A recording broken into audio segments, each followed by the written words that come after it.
أحب الله والإسلام، أحب الله والإسلام، أحب الله والإسلام، أحب الله والإسلام، أحب الله والإسلام والقرآن والجنة، أحب جحافل الإيمان ترفع راية السنة، أحب الله والإسلام والقرآن والجنة، أحب جحافل الإيمان ترفع راية. Bakara suresi 1. bölüm. Bismillah, elhamdülillah, ve salatu ve selam ala Resulillah ve ala alihi ve sahbihi ecma'in. Rabbi şrah li sadri ve yessir li emri ve ahlul uqdeten min lisani yefkahu kavli. Amma ba'd, esselamu aleyküm ve rahmetullahi ve berekatuh. Tövende dehtanlağa İbn Kesir rahimahullah'ın Kur'an-ı Kerim tefsirden Uygurca tercümesinin Sure Bakara suresininki 1. kısmını başlap okuyumuz inşallah. Euzu billahi mineşşeytanirracim. Bismillahirrahmanirrahim. Bakara suresi Medine'de nazil bolgan 286 ayet. Bakara suresinin fazileti. İmam Ahmed, Müslim, Tirmizi ve Nesai qatarlıqla Abu Hurayra radiyallahu anhu'dan Peygamber aleyhisselamның mundaq deganligini rivoyat qiladi. Sizlar uyinglarni qabristonlik qilib olmanglar. Baqara suresini o'qinglar. Chunki Baqara suresi o'qilib turgan uyga shayton kirmaydi. Abdullah ibn Mas'ud radiyallahu anhu mundaq deydi. Shubhisizki shayton Baqara suresi anlanib turgan uydan qochadi. İmam Darimi özünün kitabında Abdullah ibn Mas'ud radiyallahu anhu'nun mundaq deganligini rivoyat qiladi. Şeytan Baqara suresi o'qilib turadigan uydan o'sirgan peti chiqib ketadi. Yana İmam Darimi Abdullah ibn Mas'ud radiyallahu anhu'nun mundaq deganligini rivoyat qiladi. Kechada Baqara suresining 5-dan 4 oyat. Ayatul Kursi, onundan keyinki 2 ayet ve ahirki 3 ayet bulup cemi 10 ayet okugan adamның uyga şu kecha şeytan kirmaydi. Yeni bir rivayette şu kini o adamga ve onun balı chaqalarga şeytan yıqılış almaydı ve o adam yaman ko'rdigan birer iş yüz bermaydi. Muşu 10 ayet cin chaplashib olgan kishiga o'qilsa u kishi o'ngshilib ketadi deyilgan. Sahil ibn Said Peygamber aleyhisselamның mundaq deganligini rivoyat qiladi. Hamma narsaning yuqori nuqtasi bo'ladi. Shubhisizki Qur'onning yuqori nuqtasi Baqara surasidir.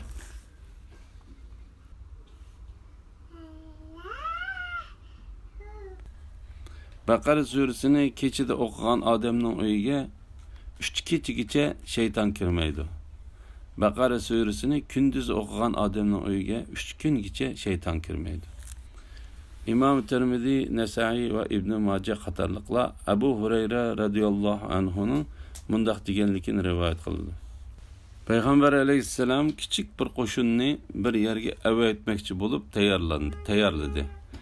Payg'ambar alayhissalom qo'shindagi har biraylarning Qur'ondan qanchalik yodlaganligini bilmoqchi bo'lib, ularga bir-birlab Qur'on o'qitdi. Ularning ichidagi eng yosh birisining qishig'i keldi. "Ey fulani, sen Qur'onni qanchalik yodga olding?" deb so'radi. U yosh, "Men Mao suralarini va Baqara surasini yodga oldim" deb javob berdi. Payg'ambar alayhissalom, "Sen Baqara surasini rostdanla yodga oldingmi?" deb so'radi. U yosh, "Shundoq" deb javob berdi. Peygamber aleyhisselam onunla, "Undaq bolsa, sen bu qo'shinning boshlig'i bo'lgan" dedi.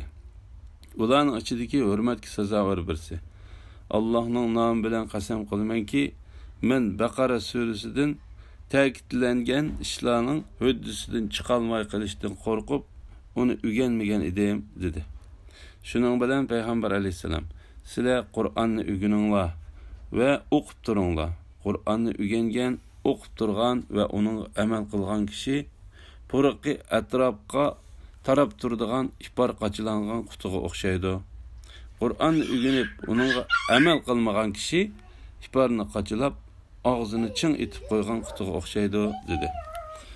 İmam Buxoriy Usayd ibn Huzayr radiyallohu anhu haqida mundaq bir voqeani rivoyat qiladi.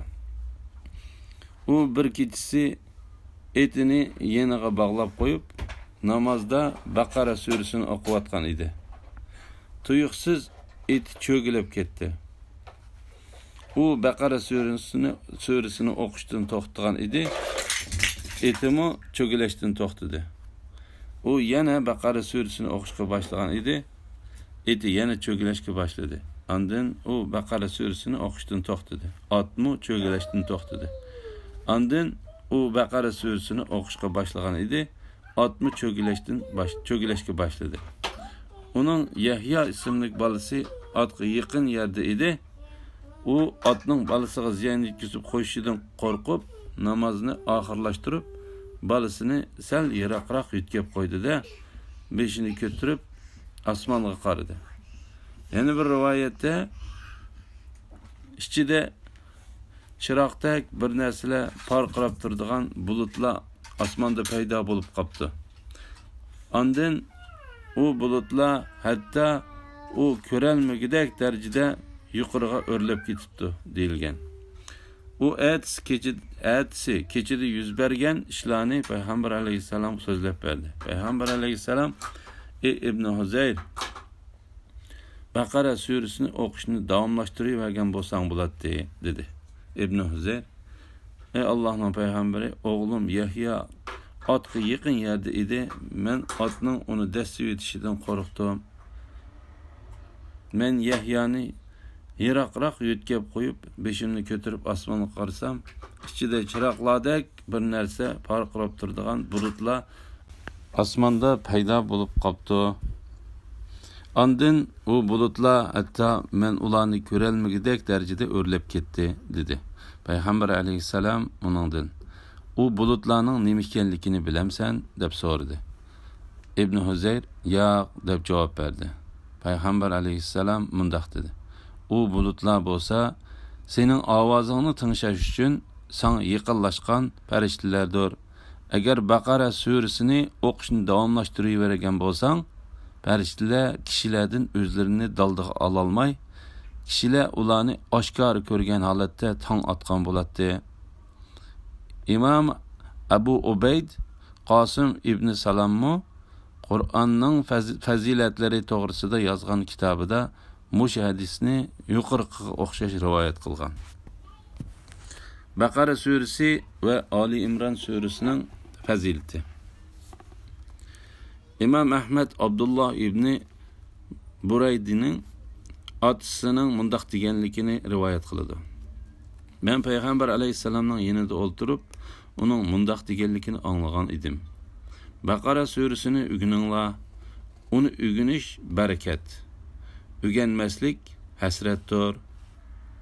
Uni o'qigan kishiga sehrgarlarning sehrlari ta'sir qila olmaydi. Payg'ambar alayhisalom azroq to'xtab olib, yana mundaq dedi: "Sizlar Baqara surasi va Al-Imron suralarini o'rganinglar. Shubhisizki, bu ikki sura ikki nurdir. Bu ikki nur xuddi ikki bulutdek yoki ikki soyavandek yoki bir-biriga yaqin tizilib ushgan bir to'p qushdek bo'lib, u ikki surani o'rgangan kishiga qiyomat kuni soya tashlaydi. Qiyomat kuni qabrlar yerilgan vaqtda Qur'on uningga uruq odamga o'xshagan holatda uchrab, sen meni tonimadingmi deb so'raydi. U kishi men seni tonimadim deb javob berdi. Qur'on: men bo'lsam meni o'qiyman deb seni kunduzlari ussiz, kechalari uyqusiz qo'ygan hamrohing Qur'on bo'laman. Hamma tijoratchi o'zining tijorati bilan, senmi bugun o'zingning tijarating bilan bo'lasan deydi. Shuning bilan egidorchilik uning o'ng qo'liga, mangu hayot qilish uning so'l qo'liga beriladi. Uning beshiga hurmat toji kiydiriladi. Uning onasi bilan otasiga dunyoda tepilmaydigan ikki qur kiyim kiydirildi. U ikkisi bizga nima uchun bu kiyimlar kiydirildi deb so'raydi. Ularga sizlarning farzandinglar Qur'onni o'rganganlik uchun bu kiyim sizlarga mukofot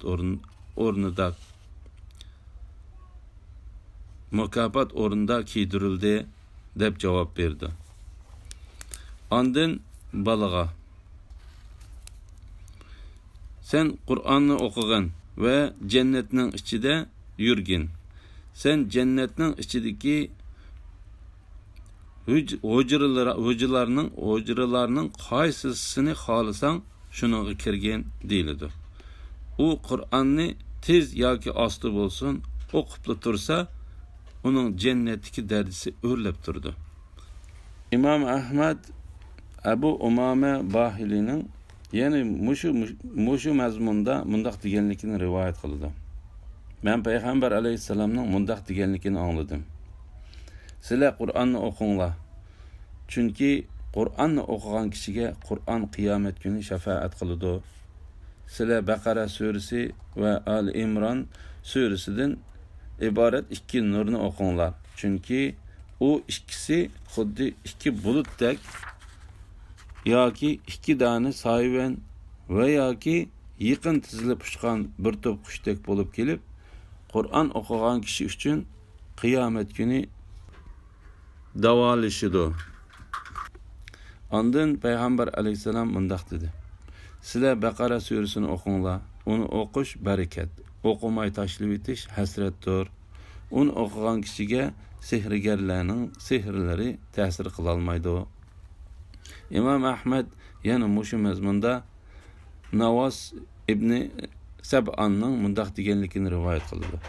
Payg'ambar alayhisalom qiyomat kuni Qur'on va uningga amal qilgan kishilar keltiriladi. Qiyomat kuni Qur'on va uningga amal qilgan kishilar keltiriladi. U kishilarning oldiga Baqara surasi bilan Ali Imron surasi keladi. Deb ondan u ikki suraga 3 tane misol keltirib berdi. Men u misollarni unutib qolmadim. Payg'ambar alayhisalom misol keltirib mundaq dedi. U ikki sura, ya'ni Baqara surasi va Ali Imron surasi ikki bulutdek yoki o'ttirisi parqirab turadigan ikki qora hayvondek va yoki yaqin tizilib uçgan bir to'p qushlardek bo'lib kelib, uni o'qigan kishi uchun qiyomat kuni davolishidir. Baqara surasining Madinada tushganligiga olimlarning hech qanday ixtilofi yo'q ekanligi. Baqara surasining sizlar shundoq bir kundan, ya'ni qiyomat kundan qo'rqinglarki, u kunda sizlar Allohning dargohiga qaytarilasizlar degan oyatidan boshqa oyatlarning hammasi Madinada tushgan bo'lib, bu haqda olimlarning hech qanday ixtilofi yo'q. Bu Madinada tushgan suralarning ichidan tunji bo'lib tushgan suradir. Xolid ibn Maidat Baqara surasini Qur'onning chidiri deb ataydi. Ba'zi olimlar Baqara surasini ming xil xabar, ming xil buyruq va yomon ishlardan to'saydigan ming xil cheklimini o'z ichiga olgan deydi. Qur'onning oyatlari ustida tadqiq qilib boradigan olimlar bu surani 281 oyat, 6221 kalima, 25500 harfdan tarkib topgan deydi.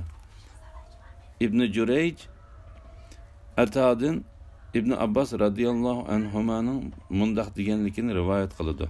Baqara surasi Madinada tushgan. Husayf Abdullah ibn Zubayr radıyallahu anhumanın mundaq deganligini rivoyat qiladi. Baqara surasi Madinada tushgan. Shuningdek, barliq imomlar va tafsirshunoslar orasida bu suraning Madinada tushganligida hech qanday ixtilof yo'q. İbn Mardaway Utba ibn Marsadning mundaq deganligini rivoyat qiladi. Payg'ambar alayhisalom sahobalarining bir ishda kechikkanligini ko'rib, ularni ey Baqara surasining egillari deb chaqirdi. Men payg'ambar alayhisalomning shundaq deb chaqirganligini Hunayn g'azoti kunida bo'lganmikin deb gumon qilaman.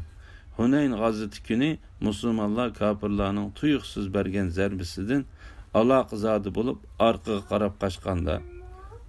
qarab qochganda payg'ambar alayhisalom Abbosni ularni chaqirishga buyurdi. Abbos ularni ruhlantirish uchun ey daraxtning egilari, ya'ni daraxtning ostida payg'ambar alayhisalomga Rizvon bay'itini bergan kishilar, yana bir rivoyatda ey Baqara surasining egilari deb chaqirdi. Shuning bilan ular taraf-tarafdan kelishga boshladi. Yamama kunidagi Musaylima kazzobning odamlari bilan bo'lgan jangdimi bu ish qayta takrorlandi. Shu kuni sahobalar Hanif qabilasidan bo'lgan Musaylimaning askarlarining jiqliqidan qo'rqib qochishga boshlaydi. Alloh ularga jangda g'alaba ato qilganiga qadar muhojirlar va ansorilar bir-birini "Hay Baqara surasining egillari" deb chaqirishga boshlaydi. Alloh payg'ambar alayhisalomning sahobalaridan rozi bo'lsin. Va axiru da'wana valhamdulillahi robbil alamin. Assalomu alaykum va rahmatullohi va barakatuh. Sura Baqara tafsiri 2-bölüm. Bismillah, elhamdülillah, ve salatu ve selam ala Resulillah ve ala alihi ve sahbihi ecma'in. Rabbi şrah li sadri ve yessir li amri ve hlul uqdeten min lisani yafqahu qavli. Amma ba'd, esselamu aleykum ve rahmetullahi ve berekatuhu. Tövende diktanlağa İbn Kesir rahimahullah'ın Kur'an-ı Kerim tefsirinden Uygurca tercümesinin Sura Baqara'nın 2. bölümünden başlap okuyayız inşallah. Ba'da a'udhu billahi mineşşeytanirracim. Bismillahirrahmanirrahim. Nihayetli mehriban ve şefkatlik Allah'ın ismi bilen başlayman. Alif Lam Mim. Suranın 5'de kelgen Alif Lam Mim, Ha Mim, Nun, Qaf dek üzüp okunulgan elif ve harfleri doğrusida. Surelerin 5'de kelgen Alif Lam Mim, Ha Mim, Nun, Qaf degan üzüp okunulgan elif ve harflerinin ma'nilerini Allah'tan başka hiç kim bilmeydi. Alimlarning bu harflar doğrusida har xil ko'z qarashlari bor. Bularning ba'zilari bu harflarni suralarning ismlari deydi. Ba'zilari bo'lsa Allah bu harflar bilan suralarni boshlagan. Demak, bu harflar suralarning boshlanmasi deydi. Suralarning 5'de kelgan barliq harflarning soni 14 bo'lib, ular alif, lam, mim, sod, ra, kaf, ha, ya, ayn, ta, sin, ha, qaf, fa den ibarettir. Bu harflar Arap tili harflarining bir qismini egallaydi. Ular Arap tilining ichidagi har turlik yuqori to'van, urg'uliq, urg'usiz, jarangsiz ovozlar bilan o'qiladigan barliq til tavushlarini o'z ichiga olgan. Ba'zi olimlar Alloh taolaning bu harflarni hikmat bilan tushirganligini bayon qilishadi. Olimlar bu haqda muayyan bir fikrga kelolmadi. Buningda kimning dalili to'g'ri bo'lsa, shuning ergashish kerak. Agar dalili bo'lmasa, o'z oldiga ma'ni aytish to'g'ri emas. Bu harflarning Qur'onning mo'jizalik kitob ekanligini bildiradiganligi. Bu harflar Qur'onning mo'jiza kitob ekanligini uqtirdi. Ularning Qur'onning mo'jiza ekanligini bildirishi Qur'onning mushu harflardan pütüp chiqqanligi uchundir. Bu Qur'onning Allohning so'zi ekanligiga ishonmagan mushrik arablarga: "Ey kofirlar, sizlar bu harflarni bilasizlar. Agar Qur'onni Alloh tushirmay Muhammad sallallohu alayhi vasallam o'zi to'qib chiqqan demoqchi bo'lsanglar, sizlar Qur'onning ichidagi eng qisqa biror sura bo'lsa-mu keltirib baqsanglar. Baqmamsizlar. Keltirib baqmamsizlar deb kafir qavmga jang e'lon qilganlikdir. Bu harflar mushu ma'noni bildirdi. Deyish Qur'onning oyatlarini tafsir qildigan ko'plagan atoqli olimlarning o'rtaq ko'z qarshidir. Bu harflar Alif Lam Mim Zalikal kitabu la rayba fih. Alif Lam Mim Allahu la ilaha illa huval hayyul qayyum. Alif Lam Mim Sad Kitabun unzila ilayk. Alif Lam Ra Tilka ayatul kitabil hakim. Kaf Ha Ya Ain Sad ذكر رحمة ربك عبده زكريا ياسين والقرآن الحكيم حاميم تنزيل الكتاب من الله العزيز الحكيم قاف والقرآن المجيد كأخشش 29 سورنىڭ بېشىدا keladi. Bu kitapta yani Kur'an'da hiç şek yok. O takvadarlarga yetekçidir. Kur'an'da hiç kandak şeknin yokluğu. Suddi bu kitapta yani Kur'an'da hiç şek yok degan ayetning ma'nosi haqida Abu Malik İbn Abbas radıyallahu anhuma, İbn Mas'ud radıyallahu anhu ve bir türküm sahabalarning Qur'onning Alloh taolo tarafidan tushirilganligida hech qanday shak yo'q deganligini rivoyat qilgan. Abu Darda, İbn Abbas radıyallahu anhuma, Mujahid, Sa'id ibn Jubayr, Abu Malik, Nafi'a, Ata, Abu Aliya, Rabi' ibn Anas, Muqatil ibn Hayyan, Suddi, Qatada ve İsmail ibn Abu Khalid qatorliqlarmi yuqoridagi rivoyatga o'xshash bayon qilgan. İbn Abu Hatem bu kitapta yani Qur'onda hech shak yo'q degan oyatning ma'nosi haqida Qur'onning Alloh tarafidan tushganligida hech qanday shak yo'q degan qarashda ixtilof borligini bilmayman degan. Oyatning ma'nosi: bu kitap Qur'oni Karimdir. Onun Allah tarafidan tushganligida hech qanday shak yo'qdir. Alloh taolo bu haqda mundaq deydi: Alif Lam Mim, bu kitap yani Qur'onning olimlarning Robbi tarafidan nozil qilinganligida hech shak yo'qdir.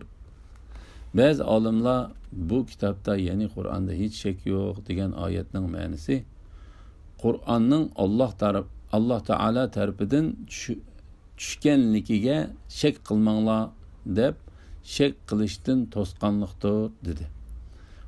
Qur'on ilmi bilan shug'ullanadiganlarning ichidan Alloh taolaning Zalikal kitabu la rayba degan so'z to'xtab fihi hudan degan so'zdan boshlab o'qiymiz deydiganlar bor. Lekin la rayba deb to'xtashdan uningga fihi ni qo'shib la rayba fihi deb to'xtash yaxshiroqdir. Bu chaqda Alloh taolaning hudan yani hidoyat degan so'zi arab grammatikasi jihatdan Qur'on degan so'zning sifati bo'lib, ma'no jihatdan Qur'onning birdan bir alohida sifati kishilarni ozg'unlik yo'lidan to'g'ri yo'lga boshlaydi degan ma'noni ifodalab berdi. Hidoyatning taqvodor kishilarga xos bo'ladiganligi. Hidoyat yani to'g'ri yo'l taqvodor kishilarga xosdir. Alloh taolo bu haqda mundaq deydi: u iymon keltirganlarga hidoyatdir va dillardagi shak shubhaga shifodir. Iymon etmaydiganlarning quloqlari Qur'onni anglashdan ig'irdir. Ya'ni Qur'onning da'vatiga quloq solmaganlarning ve onundan yüz öğrengenlerinin goya kulakları iğirdir. Kur'an ulanın dilleriga körlükdür. Yani ula hidayet nurunu görmeydi.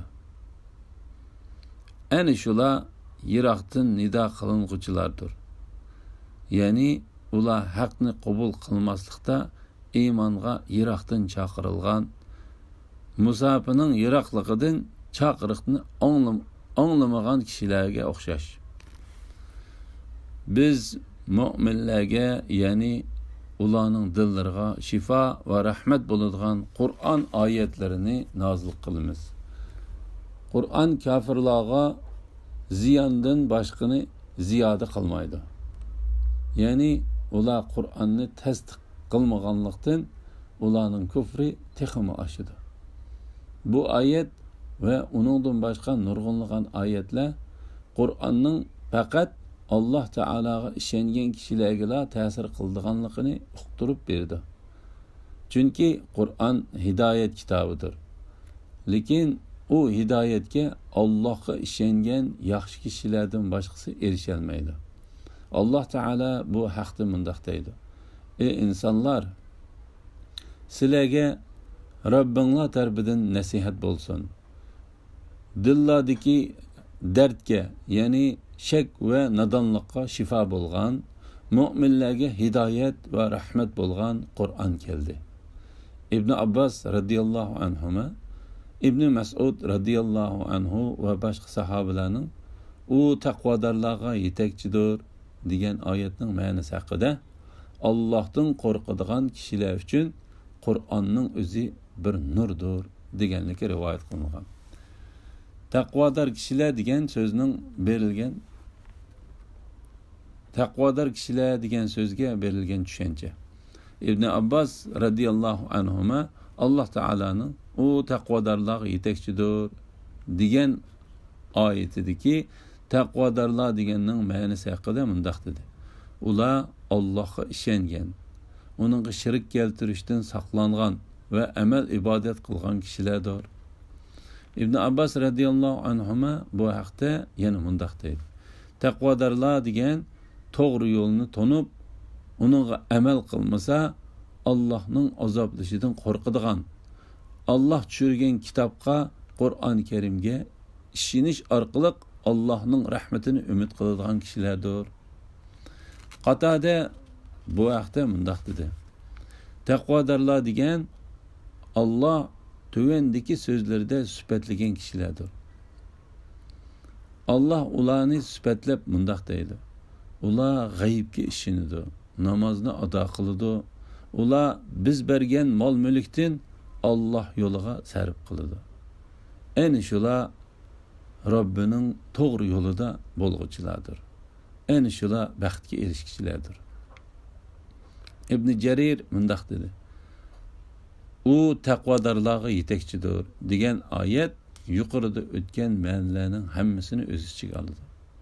Tirmiziy va Ibn Majah qatorliqlar Atiya Sa'iddan Payg'ambar alayhissalomning mundaq deganligini rivoyat qiladi. Banda shubhilik narsalarni qilib qo'ymay deb kerak yo'q degan mubah narsalarni tashlamaguncha taqvodorlikning martabasiga yetolmaydi. Hidoyatning ikki turlik bo'lganligi. Birinchisi, hidoyat degan so'z iymonning Alloh tarafidan berilishini ko'rsatadi. Bu xildagi hidoyatni kishilar Alloh taoladan boshqa birisi kishilarga Alloh taoladan boshqa birisi bera olmaydi. Alloh taolo bu haqda mundaq deydi. Shubhisizki sen xohlagan odamingni hidoyat qila olmaysan. Allah azdurgan kishini hidoyat qilg'uchi bo'lmaydi. Kimniki Allah hidoyat qiladi ekan, u haqiqiy hidoyat topquchidir. Kimniki qilgan yomon amali tufaylidan Allah azdurdi ekan, uning yo'l ko'rsatkichi do'stini hargiz topa olmaysan.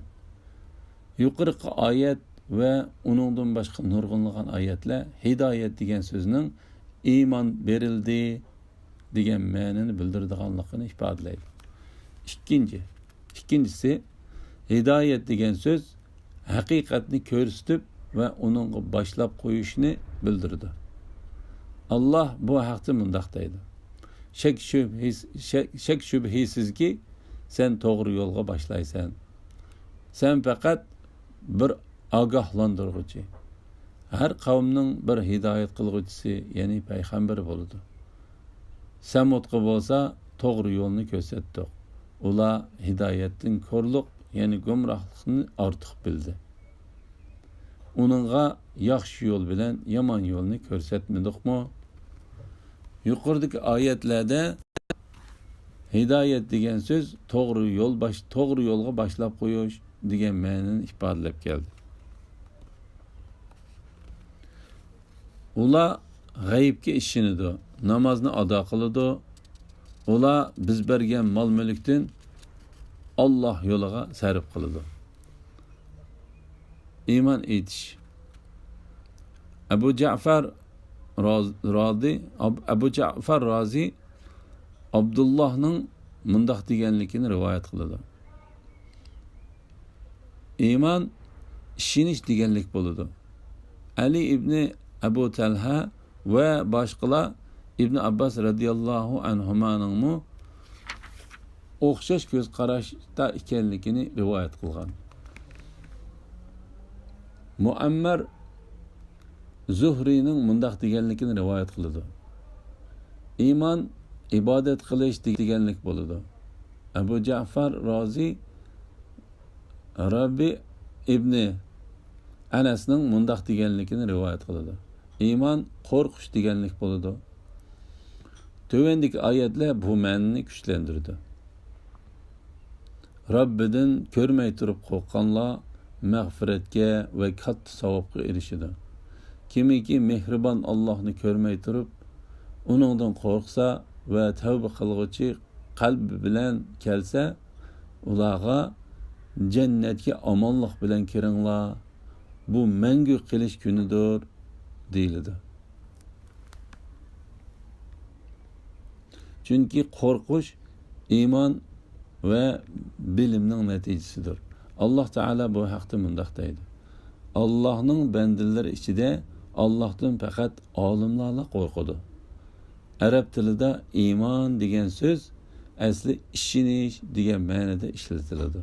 Ammo Qur'onda ve dini atalgılarda bu söz kelsa Allah Teala'ga, uning farishtalariga, tushirgan kitoblarga, payg'ambarlarga, o'lgandan keyin qayta tirilishning haq ekanligiga, hamma ishlar Allohning qazoyi qadar, ya'ni Alloh Taolaning o'rinlashtirishi bilan bo'ladiganligiga ishonish va Alloh Taolaning azobidan qo'rqib, rahmatini umid qilib, ibadetlerini öz vaqtida ado qilish degan ma'nolarni o'z ichiga oladi.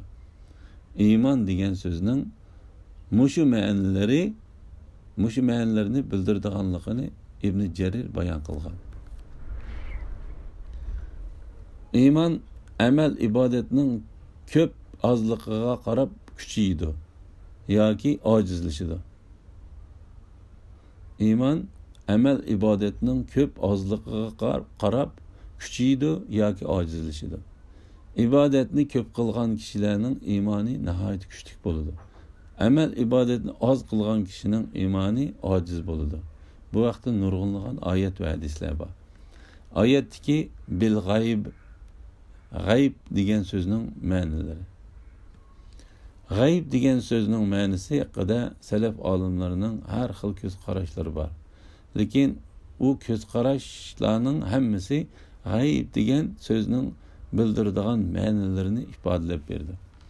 Abu Ja'far Razi Abu Aliyaning mundaq deganligini rivoyat qildi. Alloh Taolaning ular g'aybga ishonadi degan so'zning ma'nosi Alloh Taolaga va uning farishtalariga, kitoblariga, qabrdan qayta terilib turishga ishonishdir. Alloh Taolaga va uning farishtalariga, kitoblariga, payg'ambarlarga, qiyomat kuniga, jannat va do'zaxning borligiga o'lgandan keyin terilishga, qabrdan qayta terilib turishga ishonishdir. Chunki Alloh taolo farishtalar, kitoblar, payg'ambarlar, jannat, do'zax, o'lgandan keyin terilish deganlarning hammasi g'aybning qatoriga kirdi. Qatada ibn Da'amamu bu oyatning ma'nosini Abu Aliyaga o'xshash bayon qildi. Said ibn Mansur Abdurrahman ibn Yazidning mundaq deganligini rivoyat qildi. Biz Abdullah ibn Mas'ud radhiyallohu anhuning yonida o'ltirib, payg'ambar alayhissalomning sahobalari va ularning amal ibodatda bizdan eshib ketganligi haqida so'zlashdik. Abdullah ibn Mas'ud radhiyallohu anhu payg'ambar alayhissalomni ko'rgan kishi uning payg'ambarligini nihoyat aniq bilib olaydi. Allohning nomi bilan qasam qilamanki, bir odamning g'aybga keltirgan iymoni eng yaxshi iymon hisoblanadi deb bu oyatni o'qidi. Alif lam mim. Bu kitobda, ya'ni Qur'onda hech shak yo'q. U taqvodorlar yetakchidir. Ular g'aybga ishonadi, namozni ado qiladi. Ular biz bergan mol-mulkdan Alloh yo'liga sarf qiladi. Ayni shular Robbining to'g'ri yo'lida bo'lg'uchilardir. Ayni shular baxtga erishkichilardir. Bu hadisni Ibn Abu Hatim, Ibn Mardavi va hokimlar o'zlarining kitoblarida yuqoridagiga o'xshash rivoyat qilgan. Imom Ahmad ibn Muhayrizning yana mushu mazmunda mundaq deganligini rivoyat qiladi. Men Abu Jumaga payg'ambar alayhissalomdan anglagan so'zlaringdan birarini bizga so'zlab bergan bo'lsang dedim. Abu Juma ma'qul, yaxshi so'zdan birini so'zlab beray deb mundaq dedi. Biz payg'ambar alayhissalom bilan tushlik tomoqda birga bo'ldik. Abu Ubayda ibn Jarrohmu biz bilan birga edi. U payg'ambar alayhissalomdan: "Ey Allohning elchisi, biz sana iymon keltirdik va sen bilan birga jihad qildik. Bizdanmi yaxshi kishilar bormi?" deb so'ragan edi. Payg'ambar alayhissalom: "Ha, sizlardan yaxshi kishilar bor. Sizlardan yaxshi kishilar sizlardan keyin kelib, meni ko'rmay turib, menga ishongan kishilardir" deb javob berdi. Namozni ado qiladi degan oyatning ma'nosi. Ibn Abbas radhiyallohu anhuma namozni ado qilish degan namozni barliq farzlari bilan birga ado qilish deganlik bo'ladi dedi. Zahhak Ibn Abbas radhiyallohu anhumaning mundaq deganligini rivoyat qiladi. Namozni ado qilish deganlik ruku, sajda, qiroat qilish va namozning ichida hech narsani o'ylamay, faqat Allohni o'ylab turishdek qoidalarga to'liq amal qilish deganlik bo'ladi. Qatada mundaq deydi. Namozni ado qilish deganlik namozning vaqtiga rioya qilish, tahoratni komil ilish, ruku sajdani to'liq ado qilishdir. Muqotil ibn Hayyan mundaq deydi. Namozni ado qilish deganlik namozning vaqtiga rioya qilish, tahoratni komil qilish, komil ilish, ruku va sajdalarni to'liq qilish, qiroat, tashahhud va payg'ambar alayhissalomga o'qilgan durudlarga ahamiyat berishdir. Mol mulkini Allohning yo'liga sarf qilish degan oyatning sharhi. Ali ibn Abu Talha va boshqalar Ibn Abbas radhiyallohu anhumaning mundaq deganligini rivoyat qiladi. Ular biz bergan mol mulkdan Alloh yo'liga sarf qiladi degan oyatdagi sarf qiladi degan so'zdan mollarning zakotlarini berdi deganlik ko'z tutiladi. Suddi bu oyatning ma'nosi haqida Ibn Abbas radhiyallohu anhuma, Ibn Mas'ud radhiyallohu anhu va bir turkum sahobalarning mundaq deganligini rivoyat qildi. Zakat ayirishga buyurilgan oyat tushishdan burun bu oyatdan bir kishining mol mulkini bola chaqalarga sarf qilib berganini ko'z tutiladi. Juvayri Zahhakning mundaq deganligini rivoyat qiladi. Tavba surasidagi farz sadaqaga, ya'ni zakotga buyuradigan 7 oyat tushishdan burun kishilarning boyligiga qarab Alloh taolaning yo'lida yaxshi ishlar uchun mol mulkini sarf qilishi Allohga yaqinlashadigan bir ibodat edi. Burun bu oyatdan Allohning yo'lida qilingan bütün sadaqalar ko'z tutiladi. Tavba surasidagi farz sadaqaga buyuradigan oyat tushgandan keyin ular biz bergan mol mulkdan Alloh yo'liga sarf qiladi degan oyatning mazmunidan boshqa nafli sadaqalar chiqarib o'tilib, Tavba surasida so'zlangan farz sadaqalar ko'z tutiladigan bo'lib qoldi. Alloh xolisa farz qilingan shu 7 oyatdagi sadaqa to'g'risida o'z o'rnida to'xtalamiz. Men, ya'ni Ibn Kathir mundaq deb qarayman. Alloh ko'pincha vaqtlarda namoz o'qish bilan mol mulkini Alloh yo'lida sarf qilishni bir yerda keltirdi. Chunki namoz Allohning haqqidir.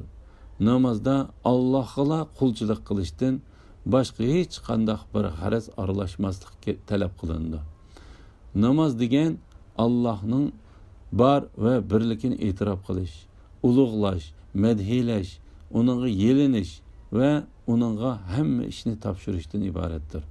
Allohning yo'lida mol mulk sarf qilish deganlik kishilarga yaxshilik qilish, foyda yetkazishdir. Bu yaxshilikqa eng layoqatli bo'ladigan kishilar urug' tuqqanlari, bola chaqalari, agar uyda ishlaydigan qullari bo'lsa, qullari, ondan yot kishilardir.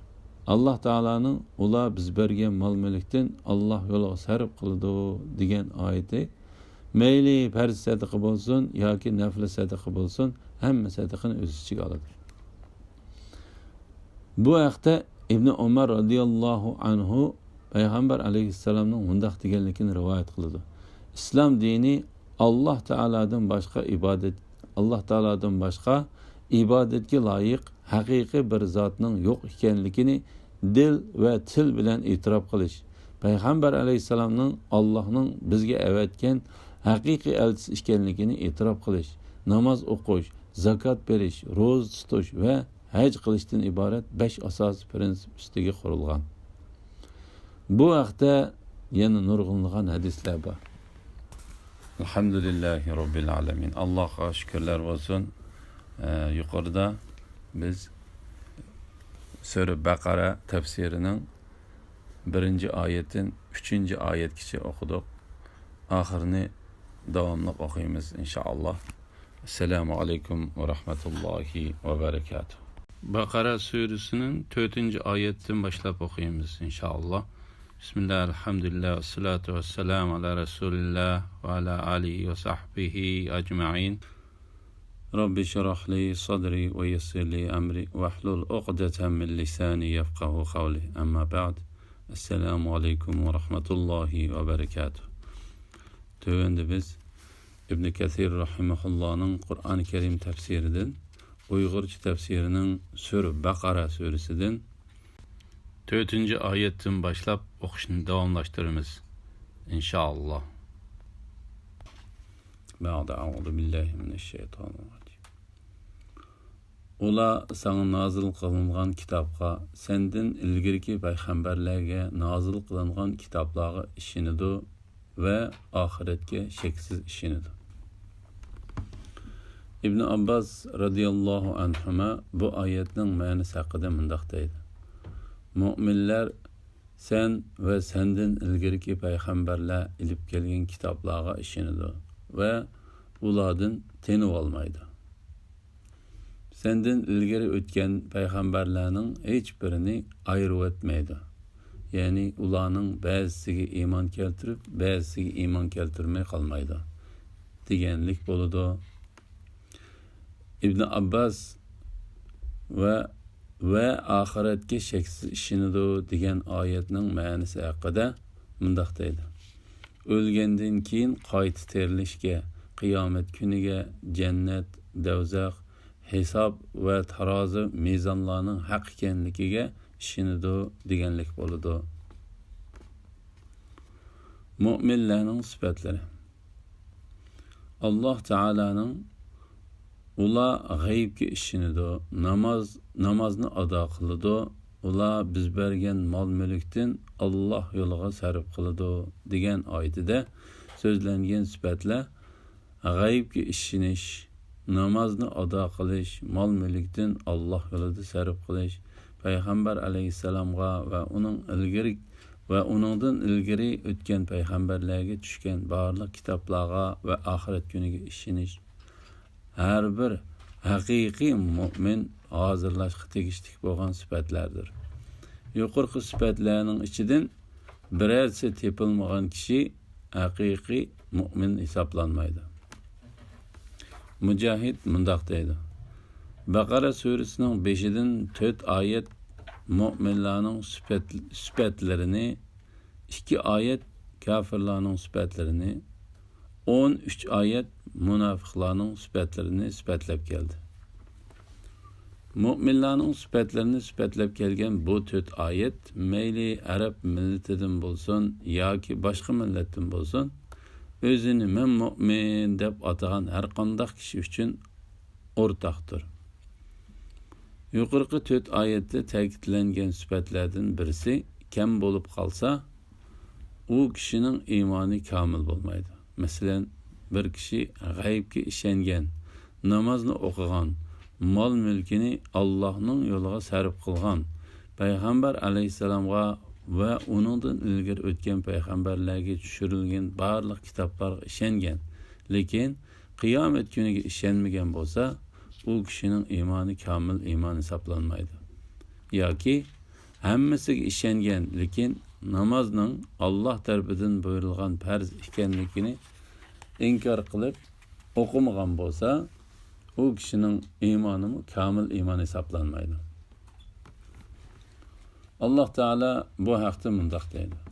Ey mu'minlar, Allohga, Allohning payg'ambariga va Alloh uningga nozil qilgan kitobga, ya'ni Qur'onga va ilgari Alloh nozil qilgan kitoblarga, ya'ni Qur'ondan ilgari nozil qilingan samoviy kitoblarga iymon keltiringlar. Ahli kitob bilan faqat eng chiroyli ravishda munozirlashinglar. Ularning ichidagi zulm qilguvchilar, ya'ni sizlarga qarshi urush qilguvchilar va fidya berishdan bosh tortuvchilar buningdan mustasno.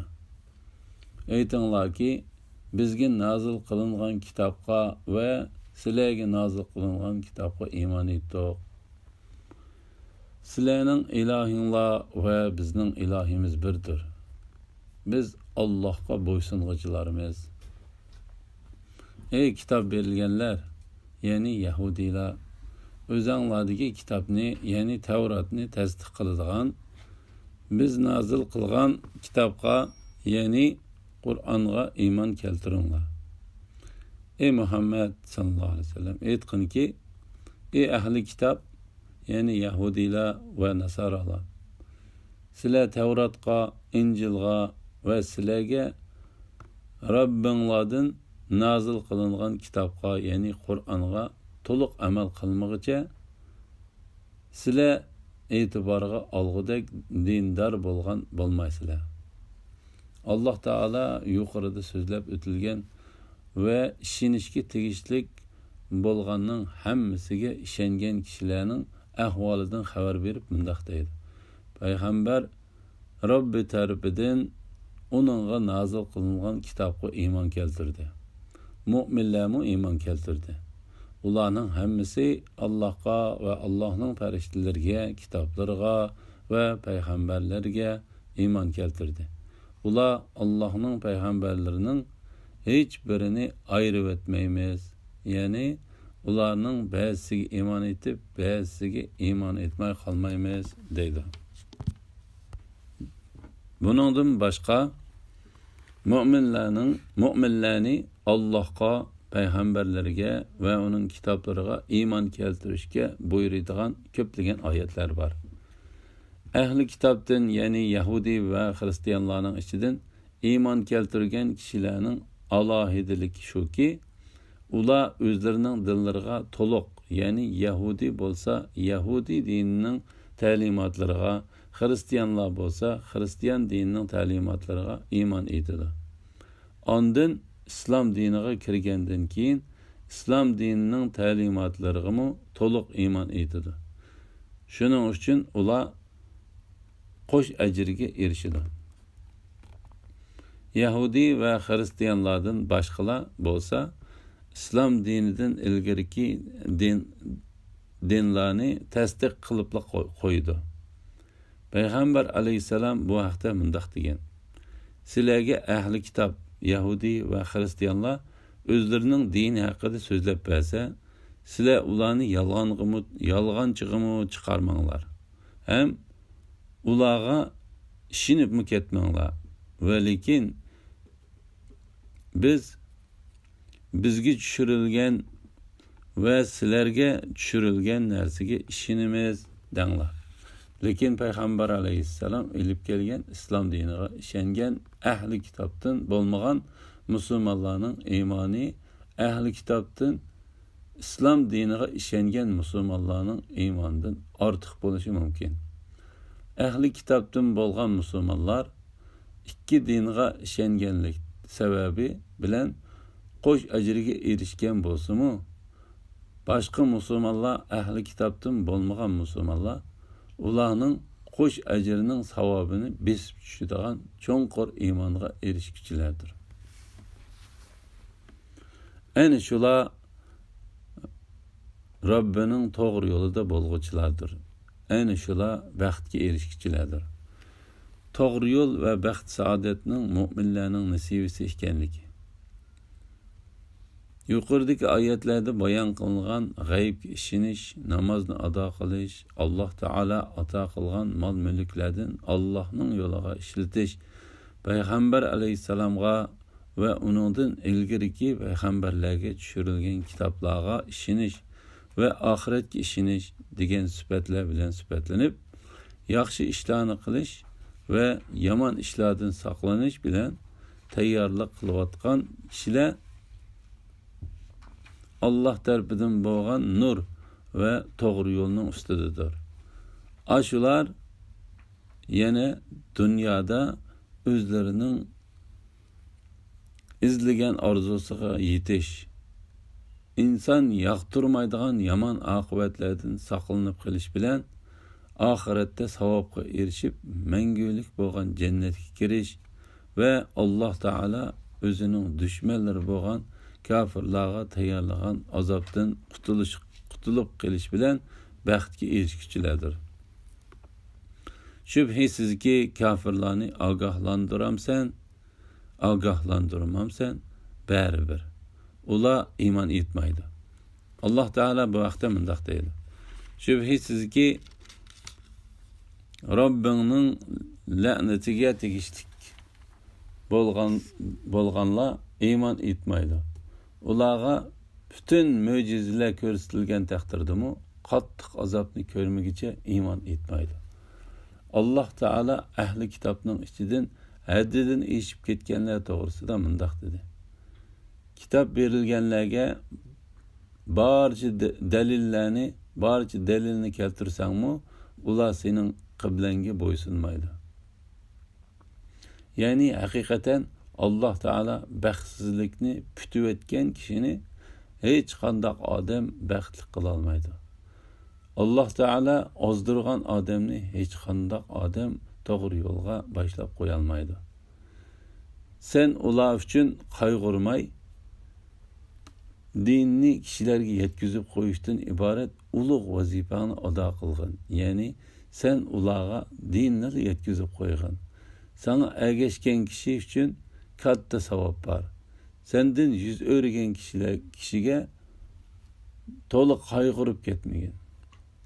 Ularning yüz o'rishi seni bearam qilmasin. ulardan hesabni o'zimiz olamiz. Alloh taolo bu vaqtda mundaq dedi: sening mas'uliyating faqat tabliğ qilishdir.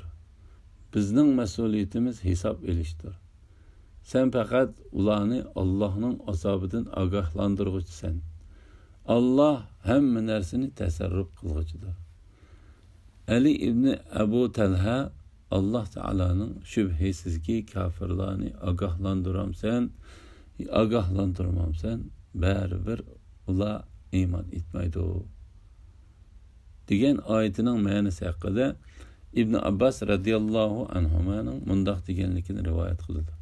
Payg'ambar alayhissalom hamma kishining islom diniga ishonib, uningga ergishib, to'g'ri yo'lda minishini bekmi arzu qiladi. Ondan uningga Alloh taolo Lavhul Mahfuzda bu kishi to'g'ri yo'lni tanlaydi deb yezib etgan kishidan boshqasining uningga ishonmaydiganligini ve bu kishi xato yo'lni tanlaydi deb yezib etgan kishidan boshqa kishining izib ketmaydiganligini Payg'ambar alayhissalomga xabar qilib, yuqorqi oyatni nozil qildi. Allah ularning dillerini ve quloqlarini pechatlab etgan. İmanning nuri kirmaydi. Ularning ko'zlari perdelengen, haqiqatni ko'rmaydi. Ular ahiretde qattiq azobga duchor bo'ladi. Qatada bu oyat haqida mundaq dedi: Şeytan ulardan kuchli kelib ketdi. Ular şeytanga bo'ysundi. Shuning bilan Allah ularning dillarini, quloqlarini ve ko'zlarini pechatlab etdi. Shunga ular to'g'ri yo'lni ko'ra olmaydi. Haqiqatni anglay olmaydi ve tushunmaydi. İbn Jurayj Mücahidning Allah ularning dillarini pechatlab etdi degan oyati to'g'risida mundaq deganligini rivoyat qildi. Kishilarning gunohlari ularning dillarini her tarafdan qurshab kelib, dilga o'rnishidir. Gunohlarning dilga o'rnishi shu dilning pechatlanib ketganligidir. İbn Jurayj pechatlash dil bilan quloq qilib bo'ladi dedi. Amash mundaq deydi: Mücahid bizga insonning dilini olqonga o'xshatib tushuntirib, dil degan qo'lning olqoniga o'xshaydi.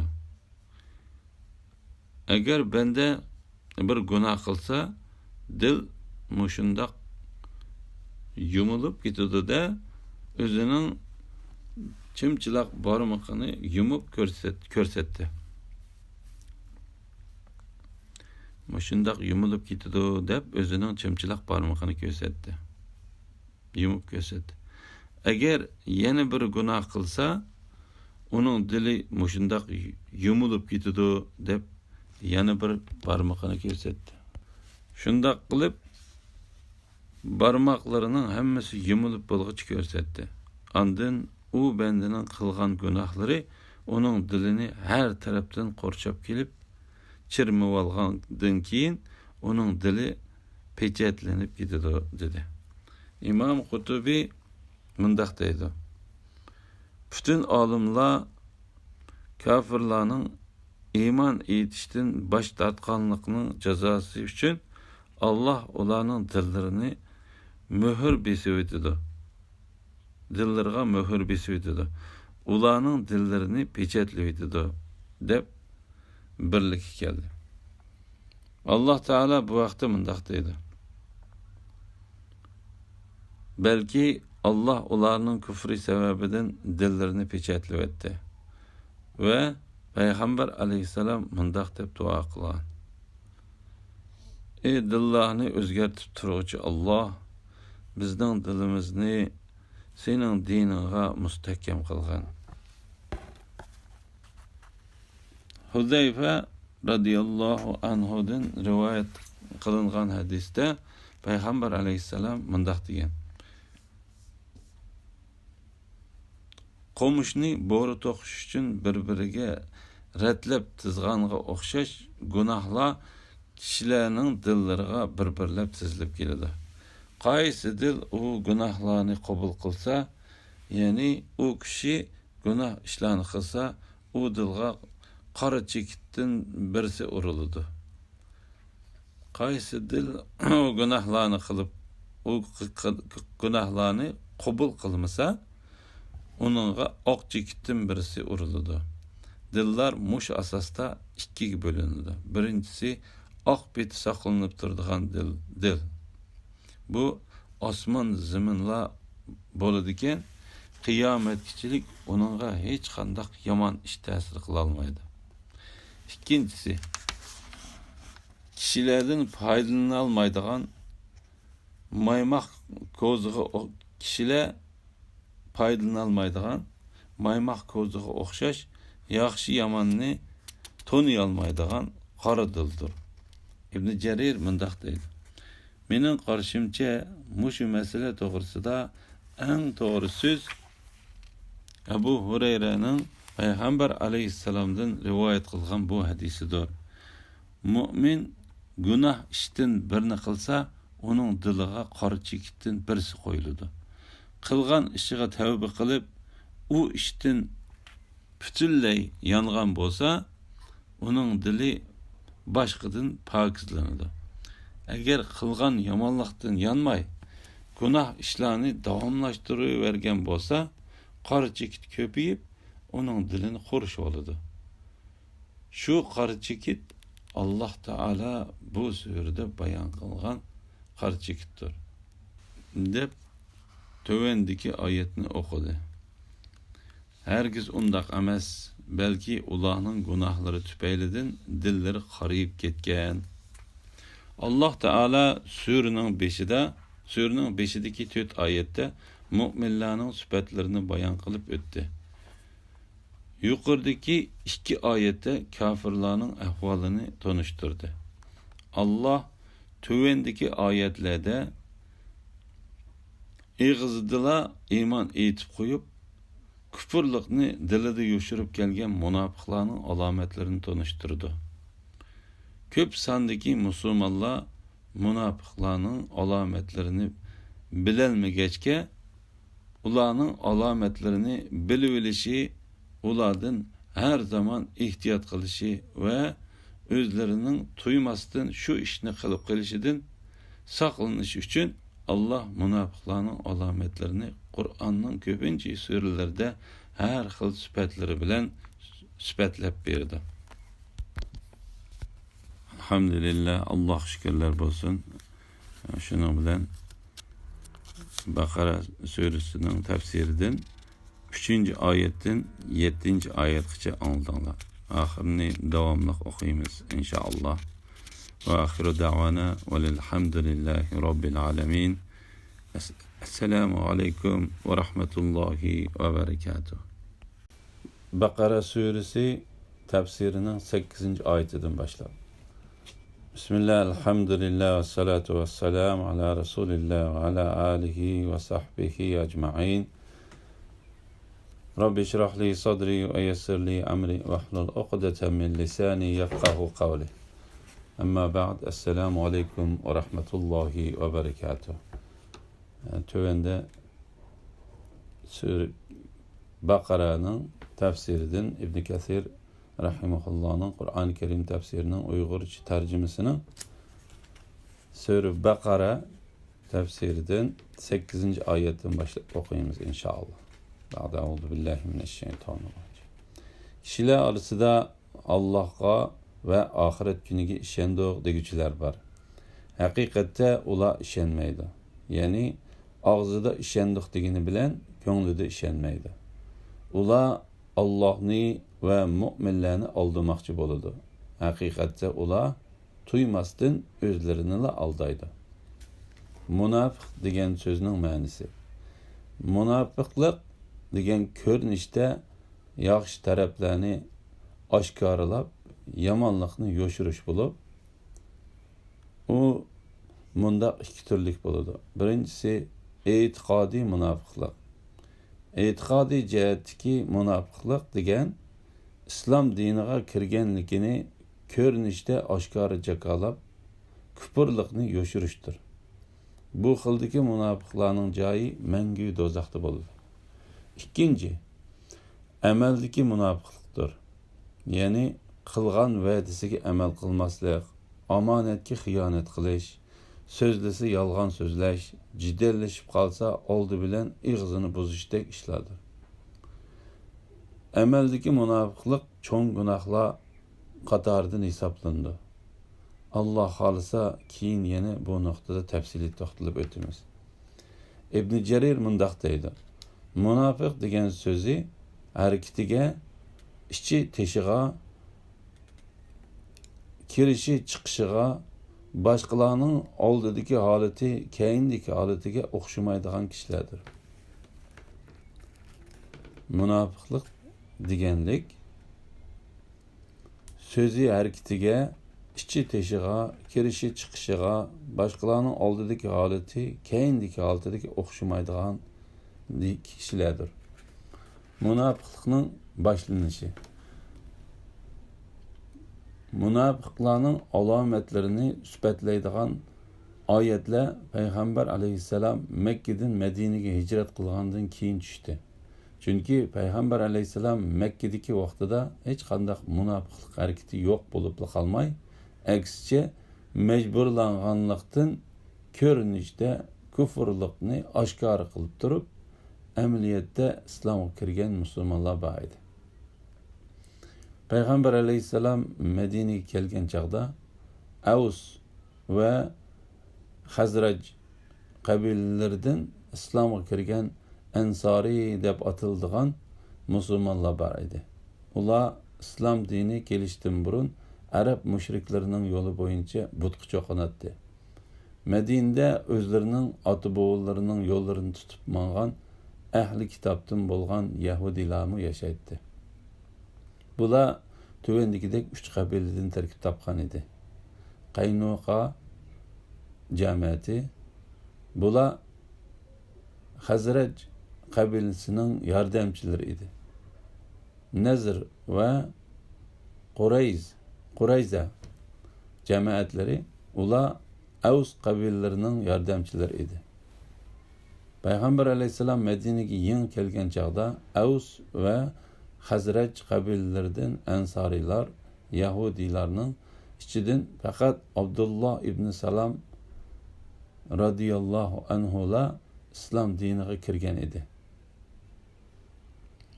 Bu chaqda munofiqlik harakatlari yo'q edi. Chunki u chaqda musulmonlarning kafirlarni qo'rqinchga solg'idek kuchi yo'q edi. Yana Payg'ambar alayhissalom Yahudilar va Madinaning atrofida yashaydigan nurg'un arab qabilalari bilan tinchlikda birga yashash uchun kelishim tuzgan edi. Madinada Xazraj qabilasidan Abdullah ibn Ubay ibn Salul deydigan bir kishi bor edi. U kishi Madinaga islom yetib kelishdan burun Madinaning boshlig'i edi. Madinadagilar uni o'zlariga podshoh qilishni o'ylashib turganda, Madinaga islom yetib kelishi bilan kishilar islom diniga kirishga boshlab, u kishini podshoh qilishdan bosh tortganligi uchun uning ko'nglida islom diniga va musulmonlarga qarata o'chmanlik paydo bo'ldi. Hijriyaning 2-yili Badri urushi bo'lib, Allohning yordami bilan bu urushda musulmonlar g'alaba qozongandan keyin Abdullah ibn Ubay ibn Salul degan kishi boshchiligida Madinadagi yerliklardan va Yahudilardan bo'lib bir turkum kishilar islom diniga yuzaki kirib qo'ydi. Shu chaqdan boshlab Madinada va uning atrofidagi yezliq arablarda munofiqlik harakatlari ko'rilishga boshladi. Muhojirlarning ichida bo'lsa bir munofiq yo'q edi. Chunki ularning hech biri majburlanib emas, balki o'zlarining mollaridan, uylaridan, oila bola chaqalaridan va zaminlaridan Alloh roziligi uchun voz kechib, o'z ixtiyorligi bilan Madinaga hijrat qilgan edi. Kishilar orasida Alloh taolaga va oxirat kuniga ishondik deguchilar bor. Haqiqatda ular ishonmaydi degan oyatning ma'nosi. Muhammad ibn Ishaq ibn Abbas radiyallohu anhumaning bu oyatning ma'nosi haqida mundaq deganligini rivoyat qiladi. Oyatda deyilgan kishilardan Aus va Hazraj qabillardan chiqqan va ular bilan bir yo'lda birga munofiqlar ko'z tutildi.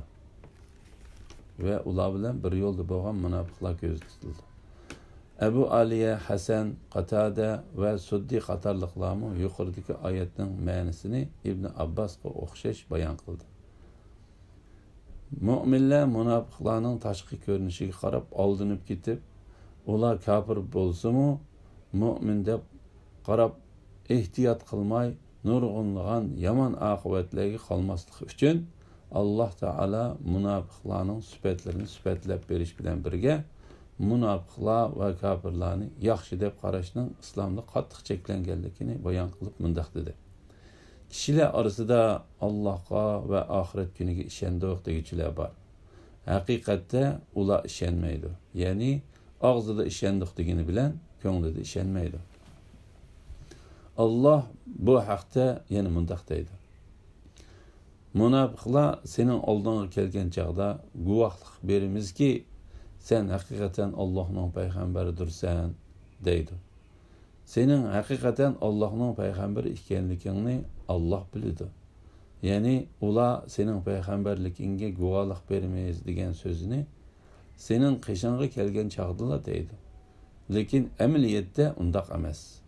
Ularning ig'zida payg'ambar alayhissalomning payg'ambarligiga bergan guvohligi bilan dilida yoshirganlari o'xshash bo'lmaganligi uchun Alloh tuvandagi oyatda ularni yolg'onchiga chiqarib mundaq deydi. Alloh guvohlik berdiki, munofiqlar cho'qim yolg'onchidir. Haqiqatda ular ishonmaydi, ya'ni og'zida ishondik degani bilan ko'nglida ishonmaydi. Haqiqatda ular tuymasdan o'zlarini aldaydi. Ya'ni ular kufrlikni dilida yoshirib, iymonni tilida aytish orqali ba'zi mu'minlarni qo'llab manfaatlangandek Alloh taoloni qo'llab manfaatlanamiz deb o'ylaydi. Alloh taolo ularning mu'minlarni qo'llagandek Alloh taoloni qo'llash xiyoliga kelgan ilm fikri haqida mundaq deydi. U kunda Alloh o'lganlarning hammasini terildirdi. Ular dunyodagi chaqlarida biz musulmonmiz deb yolg'ondan sizlarga qasam ichgandek Allohga qasam ichdi. Ular bu qasamning o'zlariga foydasi bo'ladi deb o'ylaydi. Ogoh bo'linglarki, ular haqiqatan yolg'onchidir. Ularning Alloh taolani qo'llaymiz degan xato ko'z qarashiga Alloh taolo bu oyat bilan raddiya berdi. Haqiqatda ular tuymasdan o'zlarini aldaydi. Ya'ni ular shu qiliqi bilan o'zlaridan boshqasini qo'llay olmaydi va o'zlarini qo'llaganligini sezmaydi.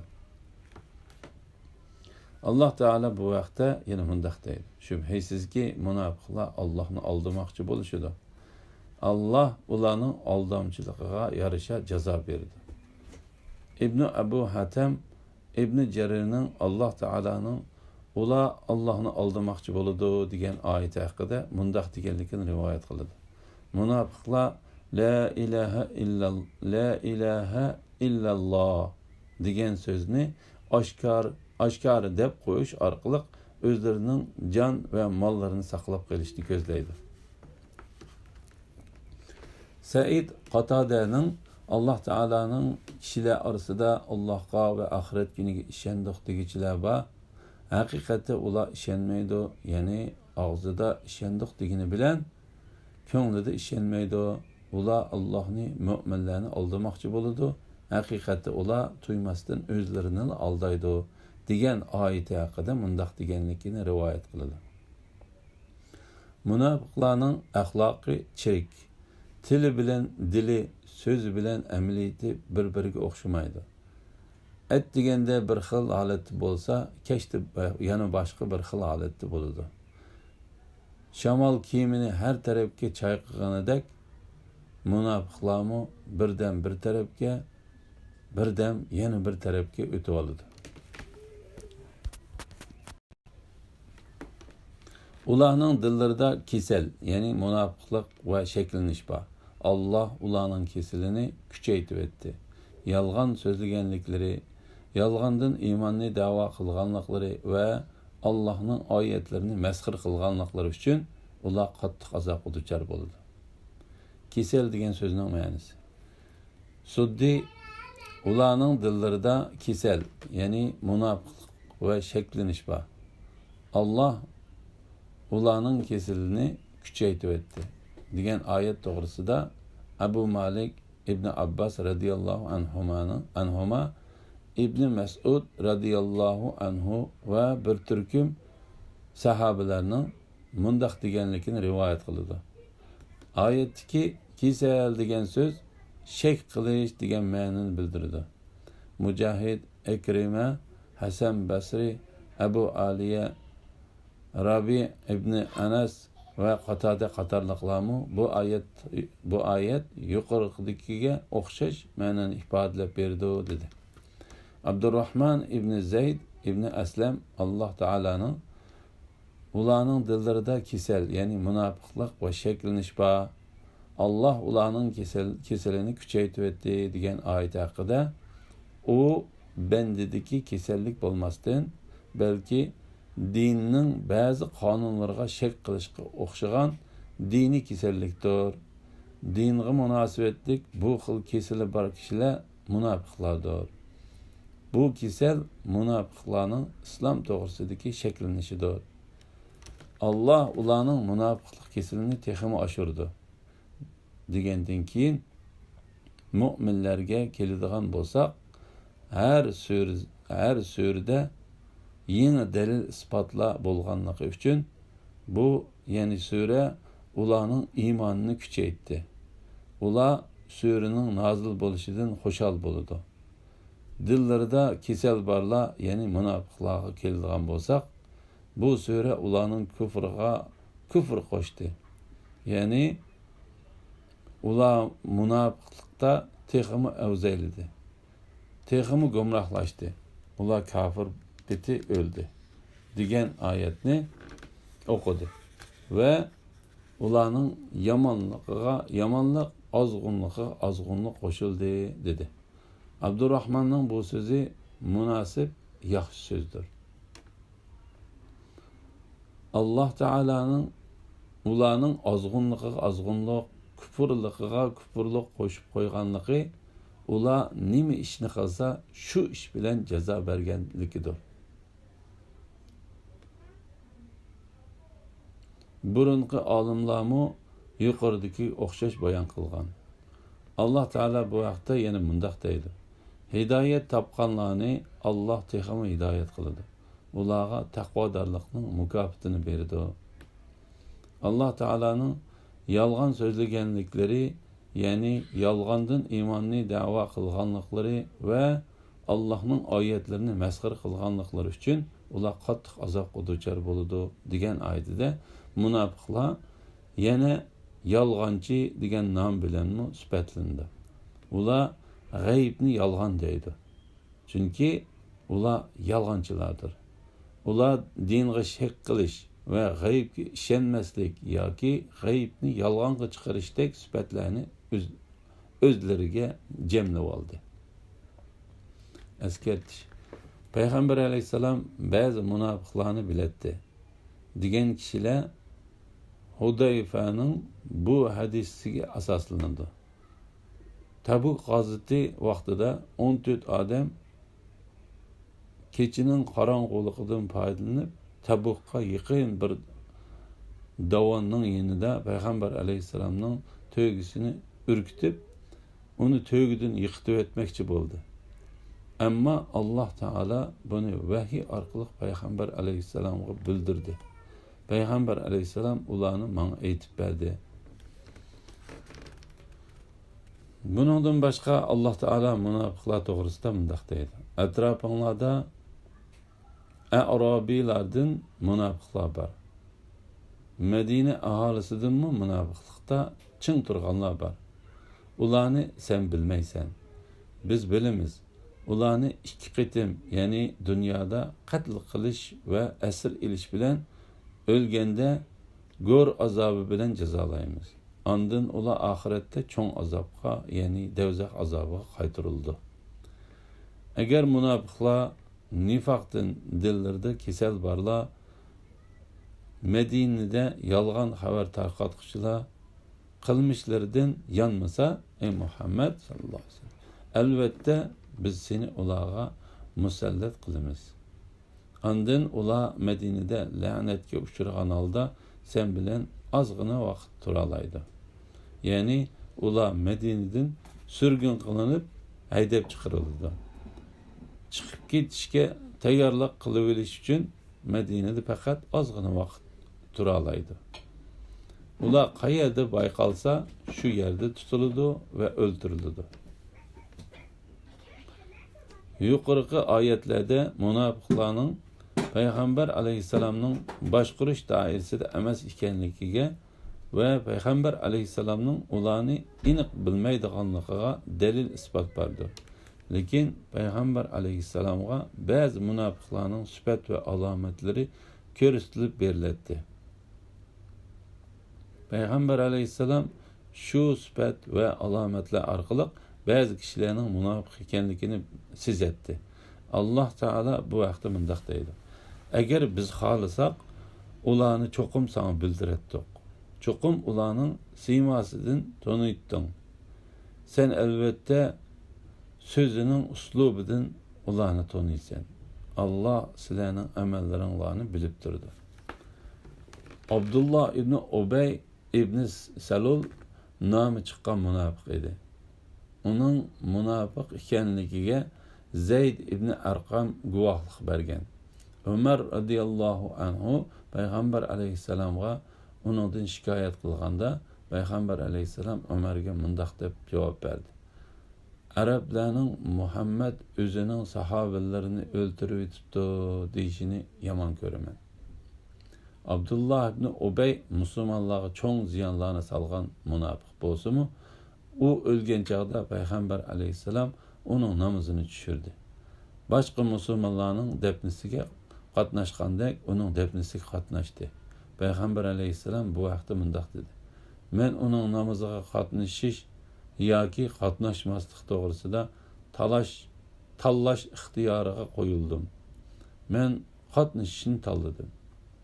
Yana bir rivoyatda payg'ambar alayhisalom mundoq deydi: agar uning gunohini kechirib etishni 70 qitimdan ortiq tilaganimda uning gunohining kechirilib ketadiganligini bilgan bo'lsam, albatta gunohining kechirilishini 70 qitimdan ortiq tilaydim. Alhamdulillah, Alloh shukrlar bo'lsin. Shuning bilan Baqara surasi tafsirining 8-oyatidan 10-oyatigacha o'qidik. Oxirini keyingi qitimda davomli o'qiymiz inshaalloh. Va oxiru da'vana alhamdulillahi robbil alamin. Baqara sura tafsirisi 11-oyatdan boshlab. Bismillah, alhamdulillah, vassalatu vassalam ala rasulillah va ala alihi va sahbihi ajma'in. Rabbi shrah li sadri va yassir li amri va hlul uqdatan min lisani yafqahu qawli. Amma ba'd. Assalamu alaykum va rahmatullohi va barakatuh. Güvende dehqonlarga Ibn Kathir rahimahullohning Qur'oni Karim tafsiridan Uyg'urcha tafsirining tarjimasini sura Baqaraning 11-oyatidan boshlab o'qiymiz inshaalloh. Ba'da'uzu billahi minashshaytonirrojim. Ularga yer yuzida buzg'unchilik qilmanglar deyilsa, biz isloh qilg'uvchilarmiz deydi. Bilinglarki, ular haqiqatan buzg'unchilardir, lekin buni o'zlari tuymaydi. Buzg'unchilikning o'z ichiga olgan ma'nolari. Suddi bu oyatning ma'nosi haqida Ibn Abbas radhiyallohu anhuma, Ibn Mas'ud radhiyallohu anhu va bir turkum sahobalarning mundaq deganligini rivoyat qiladi. Ularga yer yuzida buzg'unchilik qilmanglar deyilsa, biz isloh qilg'uvchilarmiz deydi. Buzg'unchilik qilg'uvchilar munofiqlardir. Ammo Alloh taolaning yer yuzida buzg'unchilik qilmanglar degan oyatidagi buzg'unchilik Alloh taolaga kufrlik qilish, yomon ishlarni qilishdir. Undaqda bu oyatning ma'nosi ularga Allohga kufrlik qilmanglar ve yer yüzde yaman işlerini kılmanlar değilse degenlik buludu. Ebu Ja'far Ebu Aliye'nin bu ayetinin ma'nosi haqida mundaq degenlikini rivayet kıldı. Yer yüzüde Allah'a asilik kılmanlar, ularning buzg'unchiligi Allohga asilik qilishdir. Chunki yer yüzüde Allohga asilik qilgan yoki asilik qilishga buyurgan kishi yer yüzüde buzg'unchilik qilgan bo'ladi. Chunki osmon zaminda yaxshilikning barpo bo'lishi Allohga bo'ysunish orqali qo'lga keldi. Rabi ibn Anas radhiyallohu anhu va Qatada qatorliqlarmi bu oyatning ma'nosi haqida yuqoriga o'xshash dedi. Munofiqlarning buzg'unchiligining xilma-xilligi. Ibn Jarir mundaq deydi. Munofiqlar o'zlarining Robbiga osilik qilish, Robbi to'sqan ishlardan yonmaslik, buyurgan ishlarni qilmaslik, dinda shak qilishga bo'lmaydigan ishlarda shak qilish, musulmon suftiga kirib olib, mu'minlarga ko'z bo'yamchilik qilish, fursat topsalar kafirlarning musulmonlar ustidan g'alaba qilishi uchun kafirlarga yordam berish bilan yer yuzida buzg'unchilik qilg'uvchilardir. Ular shu buzg'unchiligi bilan o'zlarini yer yuzini isloh qilg'uvchilar deb o'ylaydi. Mu'minlarning kafirlarni o'zlariga do'st tutishimi buzuq ishlarning bir xilidir. Alloh taolo bu haqda mundaq dedi. Kafirlar yordamda va mirosda bir-biriga egidir. Agar bu hukmga amal qilmasanglar, yer yuzida fitna va cho'ng qalaymaqonchilik tug'iladi. Alloh taolo mu'minlar bilan kafirlarning o'rtasidagi do'stlikni keskin holda cheklab mundaq deydi. Ey mu'minlar, mu'minlarni do'st tutishni qo'yib, kafirlarni do'st tutmanglar. Sizlarning zininglarga, ya'ni munofiq ekanliginglarga Allohning ro'shan pakiti bo'lishini xohlamsizlar? Munofiqlar cho'qim do'zaxning eng ostingi qavatiga, ya'ni qahriga tashlanadi. Ularga hargizmi azobdan qutqizadigan madadkor topolmaysan. Munofiqlarning tili bilan dili o'xshamag'achqa buzg'unchilik shulardan boshlanadi. Chunki ular o'zlarining yolg'on so'zlari bilan mu'minlarni aldaydi va kafirlarni o'zlariga do'st tutadi. Munofiqlar kafirlarni do'st tutmasa va ular bilan aloqa bog'lamasa, ulardan musulmonlarga keladigan ziyon yengil bo'ladi. Ular amal ibodatni boshqalarga ko'rsatish uchun emas, Alloh rizoligi uchun qilsa va so'zi bilan harakati birdek bo'lsa, dunyo va oxiratda nijot topgan bo'ladi. Shuni Alloh taolo mundaq deydi. Ularga yer yuzida buzg'unchilik qilmanglar deyilsa, biz isloh qilg'uvchilarmiz deydi. Ya'ni munofiqlar biz mu'minlar va kafirlar bilan do'stona bo'lib kelishib yashaymiz deydi. Ya'ni munofiqlar biz mu'minlar va kafirlar bilan do'stona bo'lib kelishib yashaymiz deydi. Muhammad ibn Ishaq yuqoridagi oyatning ma'nosi haqida Ibn Abbas radhiyallohu anhumaning mundaq deganligini rivoyat qiladi. Munofiqlar bo'lsa mu'minlar va kitob berilgan kishilardan bo'lgan ikki tarafning orasini yaxshilaymiz deydi. Munofiqlar bo'lsa mu'minlar va kitob berilgan kishilardan bo'lgan ikki tarafning orasini yaxshilaymiz deydi. Allah ularning so'ziga raddiya berib bundoq dedi. Bilinglarki, ular haqiqatan buzg'unchilardir, lekin buni o'zlari tuymaydi.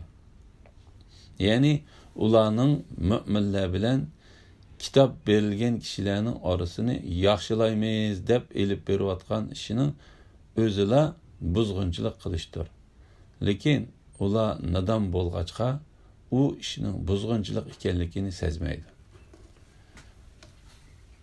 Ularga, ya'ni munofiqlarga, iymon etgan kishilardek, ya'ni sahobalardek chin ko'ngillar bilan iymon etinglar deyilsa, biz iymon etgan ahmoqlarga o'xshash iymon etamdiq deydi. Bilinglarki, ularning o'zida ahmoqlar, lekin buni ular tuymaydi. Ya'ni ularga kishilarning Alloh taolaga, uning farishtalariga, tushirgan kitoblarga, payg'ambarlarga, o'lgandan keyin tirilishning haq ekanligiga, jannat va do'zaxning haq ekanligiga va undan boshqa iymon keltirishga tegishli narsalarga ishonganidek, sizlarmi shu narsalarga ishoninglar, buyurgan ishlarni qilish, to'sgan ishlardan yenish orqali Alloh taolaga va uning payg'ambariga bo'ysuninglar deyilsa, ular biz iymon etgan ahmoqlarga o'xshash iymon etamdiq deb javob berdi. Abu Aliya va Suddi ibn Abbas radhiyallohu anhuma, ibn Mas'ud radhiyallohu anhu va bir turkum sahobalarning bu oyatning ma'nosi haqida yuqorqiga o'xshash deganligini rivoyat qilgan. Rabi' ibn Anas, Abdurrahman ibn Zayd va boshqa olimlarning bu oyatning ma'nosi haqida ko'z qarashi yuqoriga o'xshash bo'lib, ular bu oyatning ma'nosi haqida mundoq deydi. Munofiqlar sahobalar ahmoq bo'lsa, biz ular bilan bir martabada va bir yo'lda bo'lamdimiz deyishidi. Alloh u munofiqlarga mundoq javob qaytardi.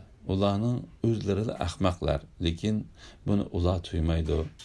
Ya'ni ular qattiq bilimsizlikdan o'zlarining ozg'unlikda ekanligini va nihoyatimi ahmoq ekanligini bilmaydi. Ular mu'minlar bilan uchrashganida biz iymon etdik deyishadi. Shayotinlari, ya'ni munofiq katiboshlar bilan yolg'iz joyda tepishganda bo'lsa, biz haqiqatan sizlar bilan bilamiz. Faqat tilimizning uchida iymon etib qo'yib, mu'minlarni masxara qilamiz deydi. Masxara qilganliklari uchun Alloh ularni jazolaydi. Ularni gumrohligida qo'yib berdiki, ular ting'irqagan holda yurishidi. Munofiqlarning hilasi va aldamchilik. Munofiqlar mu'minlarga yo'liqqanda biz Allohga ishondik deydi. Ularni aldash va mu'minlarning urushlarda olgan g'animatlarga shirik bo'lish uchun o'zlarining Alloh taolaga ishonganliklarini va ular bilan do'st ekanliklarini izhor qilishdi. Munofiqlar Yahudi va mushrik katiboshlarning qishig'i borganda mundoq deydi. Biz haqiqatan sizlar bilan bilamiz. Bu oyat haqida Muhammad ibn Ishaq ibn Abbas radhiyallohu anhumaning mundoq deganligini rivoyat qiladi. Sizlar qaysi yo'lda bo'lsanglar, bizmi shu yo'lda. Sizlar qaysi guruhda bo'lsanglar, bizmi shu guruhda. Faqat tilimizning uchida iymon etib qo'yib, mu'minlarni masxara qilamiz deydi. Zahhak ibn Abbas radhiyallohu anhumaning mundoq deganligini rivoyat qiladi. Faqat tilimizning uchida iymon etib qo'yib, mu'minlarni masxara qilamiz deydi. Ya'ni biz Muhammad alayhisalomning sahobalarini masxara qilamiz deydi. Rabi' ibn Anas radhiyallohu anhu va Qatada qatorliqlarmi bu oyatning ma'nosini Ibn Abbosga o'xshash tushundirdi.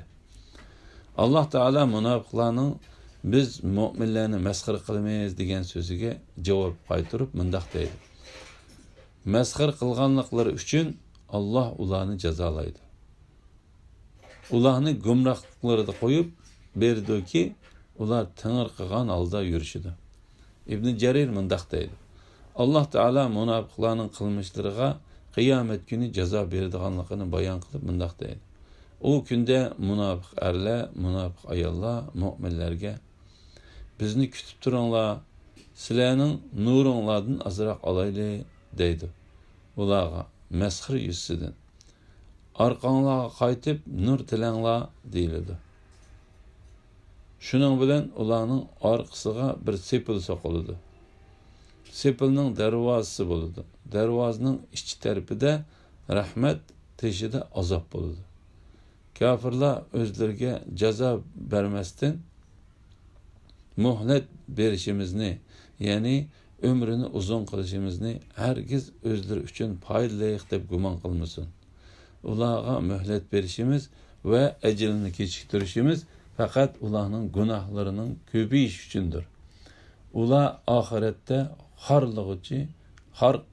har qilg'uchi azobga duchor bo'ladi deydi. Allah bu oyatlarda ularning mu'minlarni mazoq qilganligi va mu'minlarni go'llaganliklari uchun ularni qattiq azob bilan azoblaydiganligini bayon qildi. Munofiqlarning hiyla mikri va uning yomon oqibati. Alloh taolo masxir qilganliklari uchun Allah ularni jazolaydi. Ularni gumrohliklarida qo'yib berdiki, ular tangirqagan holda yurishidi degan oyatida o'zining munofiqlarni, ularning mu'minlarni masxira va mazoq qilganliklari uchun jazolaydiganligidan xabar berdi. Suddi Alloh taolaning ularni gumrohlikida qo'yib berdiki degan oyatining ma'nosi haqida Ibn Abbas, Ibn Mas'ud va bir turkum sahobalarning Alloh taolo ularga ularning gumrohlikda menishiga muhlat berdi deganligini rivoyat qildi. Bu oyatning ma'nosi haqida Mujahid Alloh taolo ularni gumrohligida texmi cho'nqurlashtirib dedi. Ibn Jarir bu oyatning ma'nosi Alloh taolo xuddi ularning dillarini,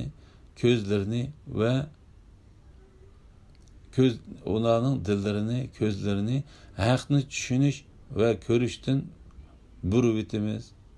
Ular dastlabda mo'jizalarga ishonmagandek, ya'ni ishonmaydi. Ularni gumrohliklarda tangirqab yurishga qo'yibmiz degan oyatida bayon qilgandek, biz ularning azg'unliklarida va gumrohliklarida texmi cho'nqurlashtirib o'timiz va qo'yib beramiz deganlik bo'ladi dedi. Ular tangirqagan holda yurishidi. Ya'ni ular ma'naviy qashshoqlik va nijislik qo'rishib olgan azg'unlik va kofirlikda chiqish yo'li topolmay tangirqab yurdi. Chunki Alloh taolo ularning dillariga mehr besib etdi va haq yo'lni ko'rishdan ko'r qilib etdi.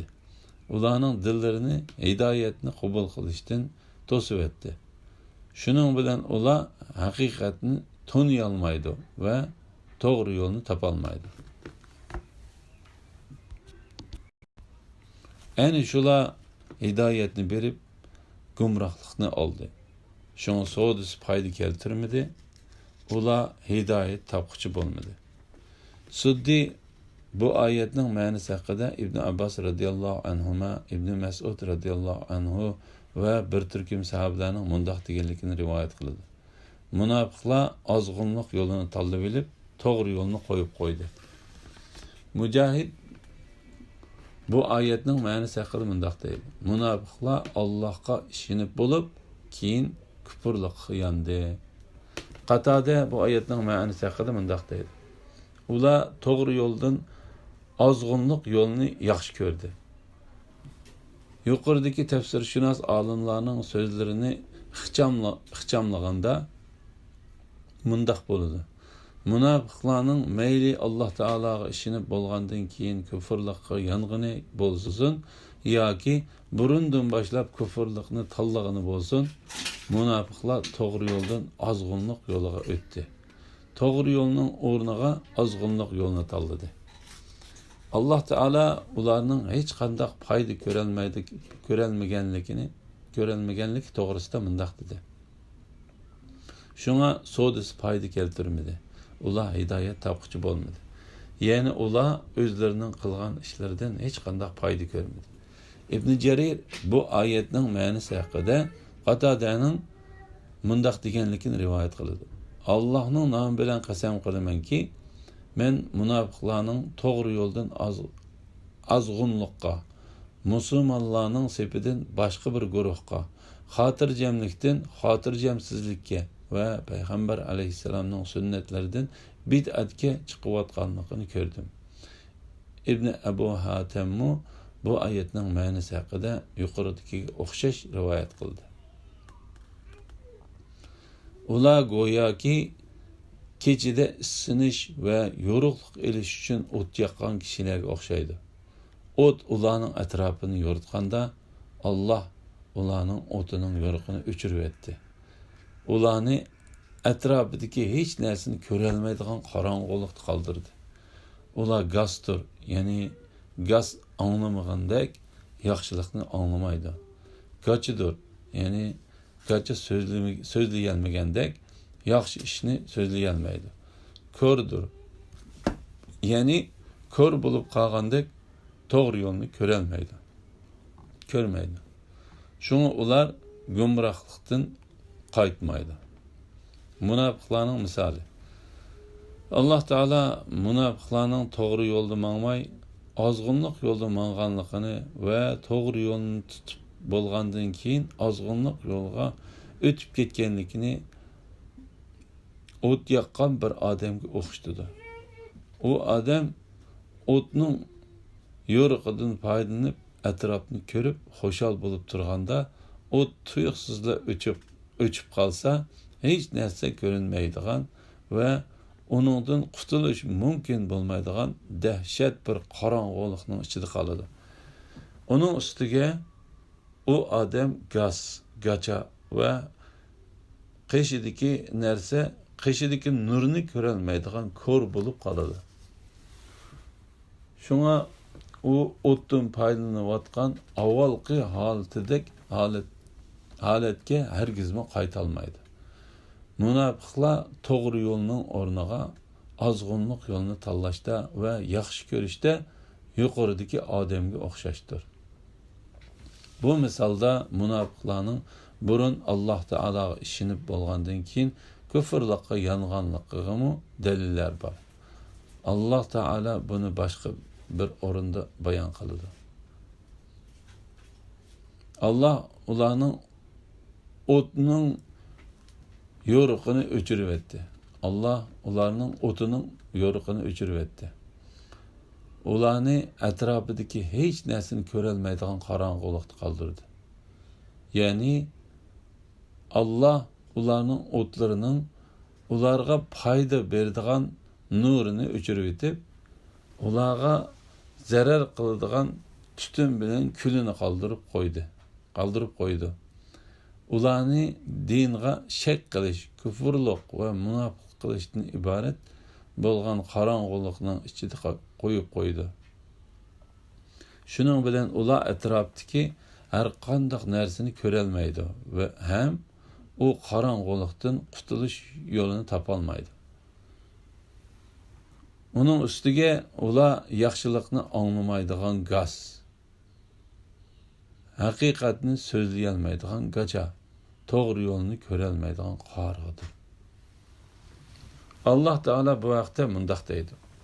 Haqiqatan ko'zlarla ko'r bo'lmaydi, lekin ko'kraklardagi qalblar ko'r bo'ladi. Ya'ni haqiqatan ko'rlik ko'zning ko'rligi emas, dilning ko'rligidir. Ko'r odam ibrat olmaydi va tushunmaydi. Shunga ular burungi to'g'ri yo'lga qaytolmaydi. Alloh shukrlar bo'lsin. Yuqorida biz Sura Baqara tafsiridan 11. oyatdan 18. oyatgacha o'qidik. Oxirini davomli o'qiymiz inshaalloh. Va oxiri da'vona alhamdulillahi robbil alamin. Baqara surasi tafsiri 19. oyatdan boshlab. Bismillah, alhamdulillah, ve salatu ve selam ala Resulillah ve ala alihi ve sahbihi ajma'in. Rabbi şirah li sadri ve yessir li amri ve hlul uqdeten min lisani yefkahu kavli. Amma ba'd. Esselamu aleyküm ve rahmetullahi ve berekatuh. Ve de diktanlığa İbn Kathir rahimahullah'ın Kur'an-ı Kerim tefsirinden Uygurca tefsirin tercümesini Sure Baqara 19. ayetinden başlayıp okuyayımız inşallah. Ba'da euzu billahi mineşşeytanirracim. Ya ki ula zulmetlik, güldürmamılık ve çakmaklık qattiq yağmurda kalgan, goya çakmak sokup itip, ölüp gitişten korkup, kulaklarını barmakları bilen itip algan kişilerge okşaydı. Allah kafirlarını, yani ulanın hem ahvalını bilip turgucudur. Çakmak çakkanda ula köz nurudun ayrılıp kalgalı tas kalıdı. Ula çakmak yoruqida mengib alıdı. Qarang'uliq qaplaganda turup kalıdı. Allah halisa idi, ulanı anlaş ve körüş kuvvetinden elbette mahrum kılattı. Allah hakikaten her nersige qadirdir. Münafıqlarning yeni bir misali. Bu ayette Allah Teala'nın yeni bir türdeki münafıqlarni o'qishtishidir. Bu türdeki münafıqlar bazı vaqtda haqiqatni tanıydigan, bazı vaqtda onundan şek qiladigan kishilardir.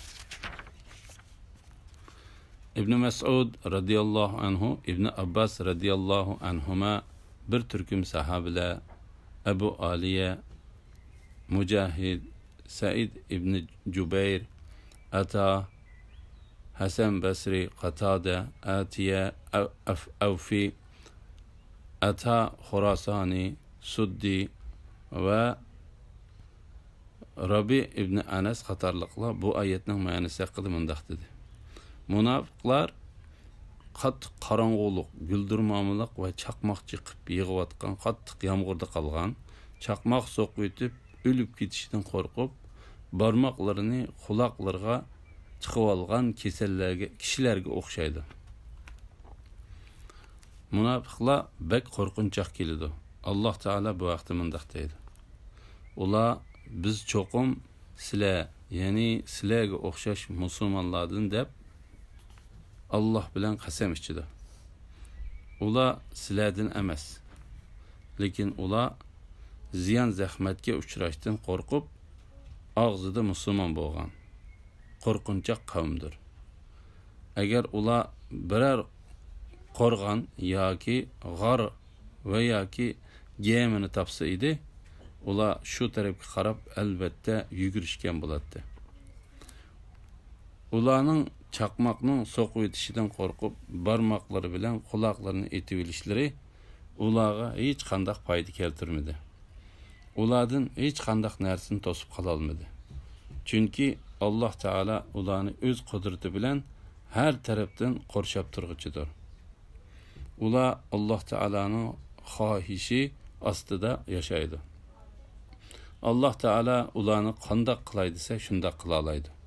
Alloh taolo ularni o'z qudrati bilan qorshab turdiganligi to'g'risida mundaq dedi. Ey Muhammad sallallohu alayhi vasallam, sen lashkarlarning Fir'avn va Samudning qissasidan xabar topdingmi? Quraysh mushriklari ashu kafirlarga nozil bo'lgan azobdan ibrat olmay, davomli inkor qilishyotdi. Allah kafirlarning atrofini qorshab turg'uchidir.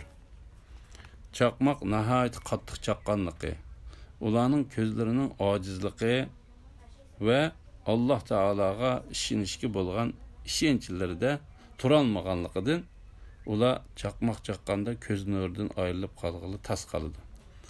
İbn Abu Talha İbn Abbas radıyallahu anhumanın bu ayet haqida mundaq deganligini rivoyat qiladi. Bu ayet munofiqlarning ayıplarının hammasini ichivetkili tasli qoldi. Ular chaqmoq yo'rig'ida mengib oladi. İbn Abu Talha, İbn Abbas radıyallahu anhumaning bu oyatning ma'nosi haqida mundaq deganligini rivoyat qiladi. Musulmonlar kuchayib, islom g'alaba qilsa, ular darhol biz islom dinida deydi. Musulmonlar urushda yengilib, mag'lubiyatga yuzlansa, ular kufrlikqa qaytadi. Allah Teala bu vaqtda mundaq deydi. Ba'zilar Allohga shak shubha bilan, ya'ni turaqsiz holda ibodat qiladi. Agar uningga yaxshilik yetsa, dinda turadi. Mundaq odam munofiq bo'lib, Allohga dili bilan emas, faqat tili bilan ibodat qiladi. Muhammad ibn Ishaq İbn Abbas radıyallahu anhumaning Allah Teala'nın ular chaqmoq yo'riqida mengib oladi, qorong'ulik qoplaganda turib qoladi degan so'zining ma'nosi haqida mundaq deganligini rivoyat qiladi. Ular haqiqatni tonib, uni so'zlaganda to'g'ri yo'lda bo'ladi.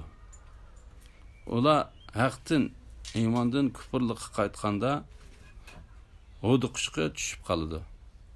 Abu Aliya, Hasan Basri, Qatada, Rabi ibn Anas qatorliqlar bu oyatning ma'nosi haqida yuqoridagiga o'xshash dedi.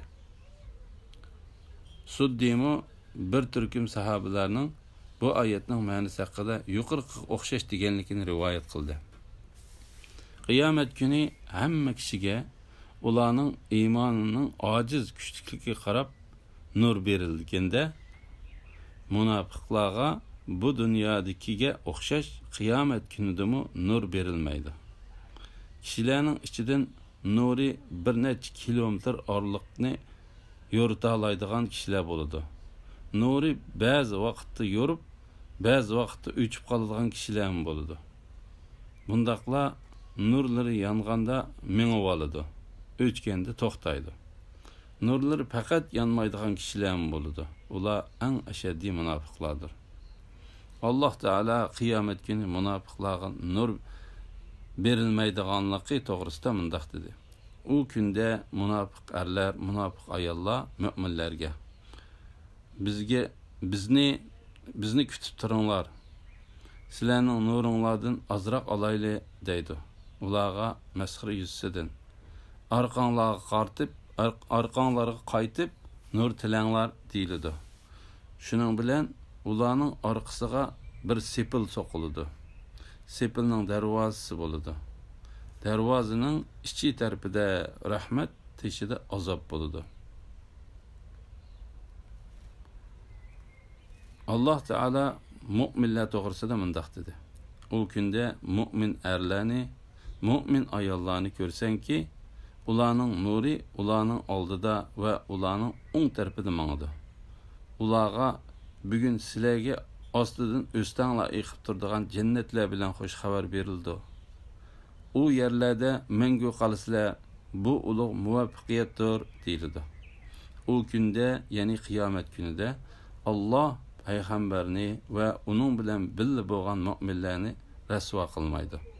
Ularning nuri ularning oldida va o'ng tarafida mangadi. O'ng tarafida yuridi.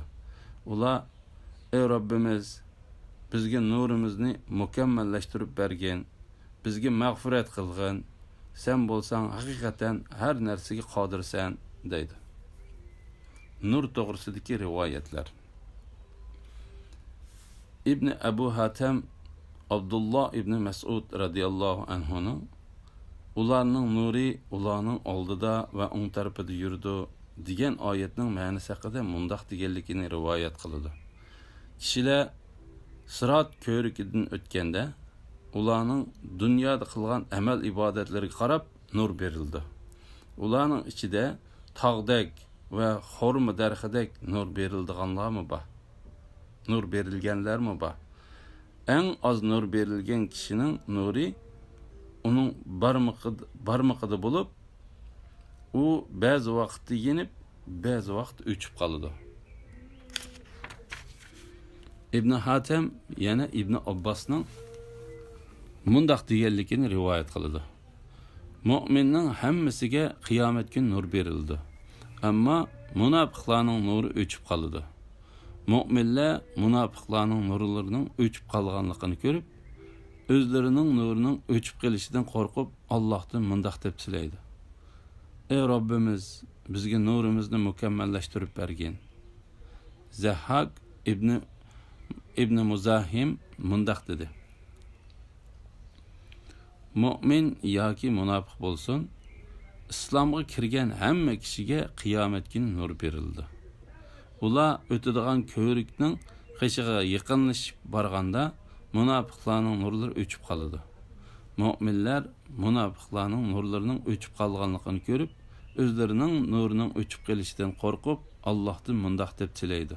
Ey Robbimiz, bizga nurimizni mukammallashtirib bergin. Mu'minlar, kafirlar va munofiqlarning turlari.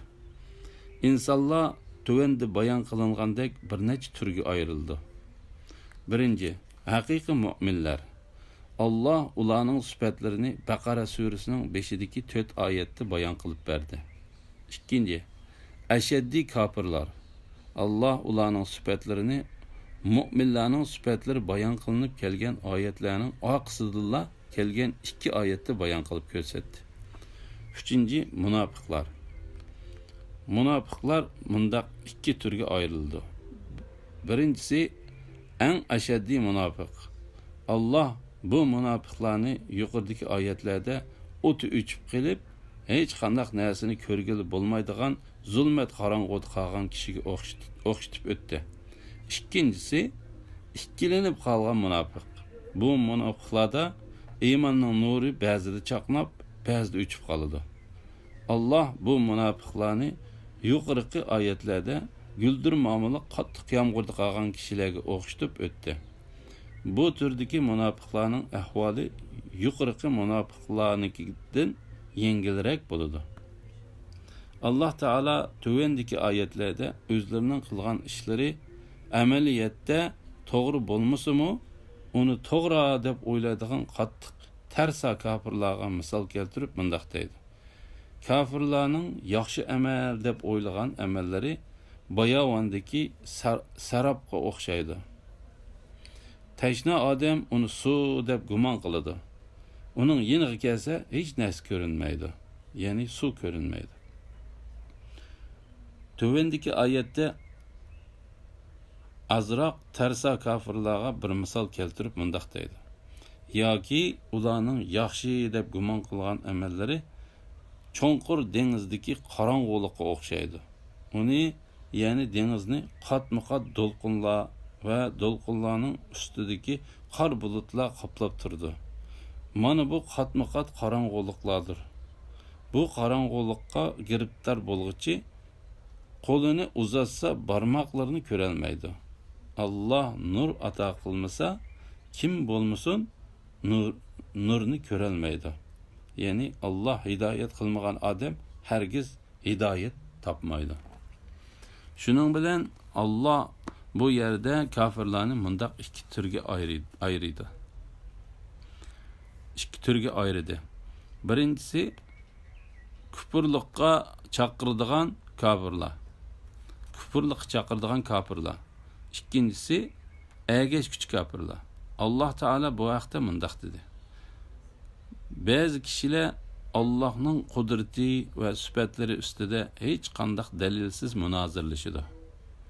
Her bir serkeş şeytanga, yani haqdan tosquchi kupparlarning katı başlarına ergişidi. Bazılar to'g'ri tonishga ilib boradigan hech qandaq haqiqiy ilmsiz, hidoyatsiz ve nurli kitobsiz holda Allah to'g'risida munozirlashidi. Uning munozirlashishi nuqul nafsi xohishi ve tersaliqidandir. Allah mu'minlarni mundaq 2 turga ayirdi. Birinchi, eng burun islom diniga kirganlar. Bular Allohning yaqin kishilari. Ikkinchi, baxtlik mu'minlar. Bular Alloh taolaning yaxshi kishilari. Yuqorida so'zlangan oyatlarning xulosasi shuki, Alloh taolo mu'minlarni Alloh taolaning eng yaqin bandalari va yaxshi kishilari deb ikki turga ayirdi. Kafirlarni kufrlikqa chaqirg'uvchi kafirlar va egashguvchi kafirlar deb ikki turga ayirdi. Munofiqlarni eng ashaddiy munofiqlar va munofiqlikning ba'zi alomatlari tepiladigan munofiqlar deb ikki turga ayirdi. Munofiqning ikki turga bo'linadiganligi. Abdulloh ibn Amr payg'ambar alayhissalomning mundaq deganligini rivoyat qiladi. 3 xil sifat bor. Shu 3 xil sifat birla kishida ko'rilsa, u kishi eng ashaddiy munofiq bo'ladi. Uning bir xili ko'rilsa, u kishi shuni yo'qotguncha uningda munofiqlikning bir alomati ko'rilgan bo'ladi. Bu 3 xil sifat yolg'on so'zlash, va'dasi turmaslik va omonatga xiyonat qilishdir. Olimlar bu hadisni munofiqlikning ba'zi alomatlari bilan iymonning ba'zi alomatlarining bir vaqtda bir odamda tepiladiganligiga dalil qilib keltirdi.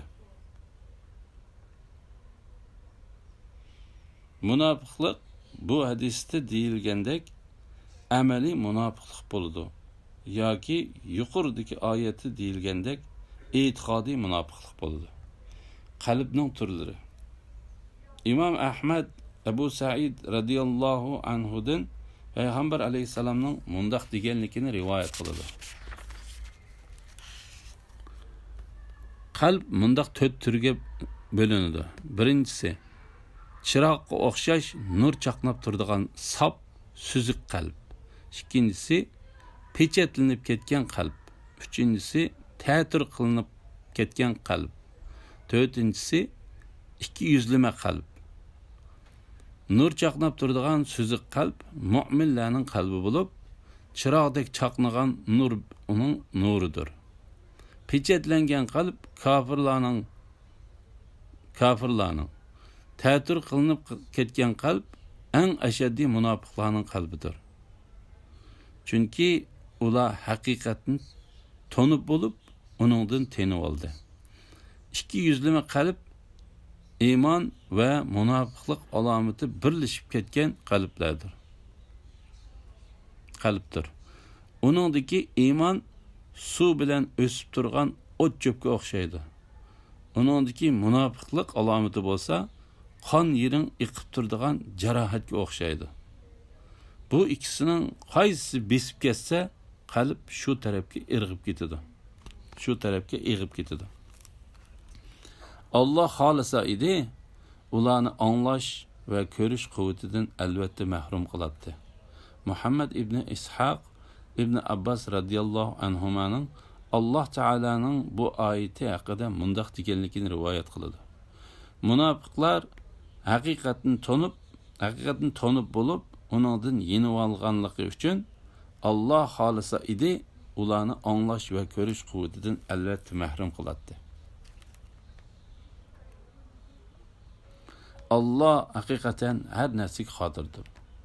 Bu ayet haqida İbn Abbas mundaq deydi.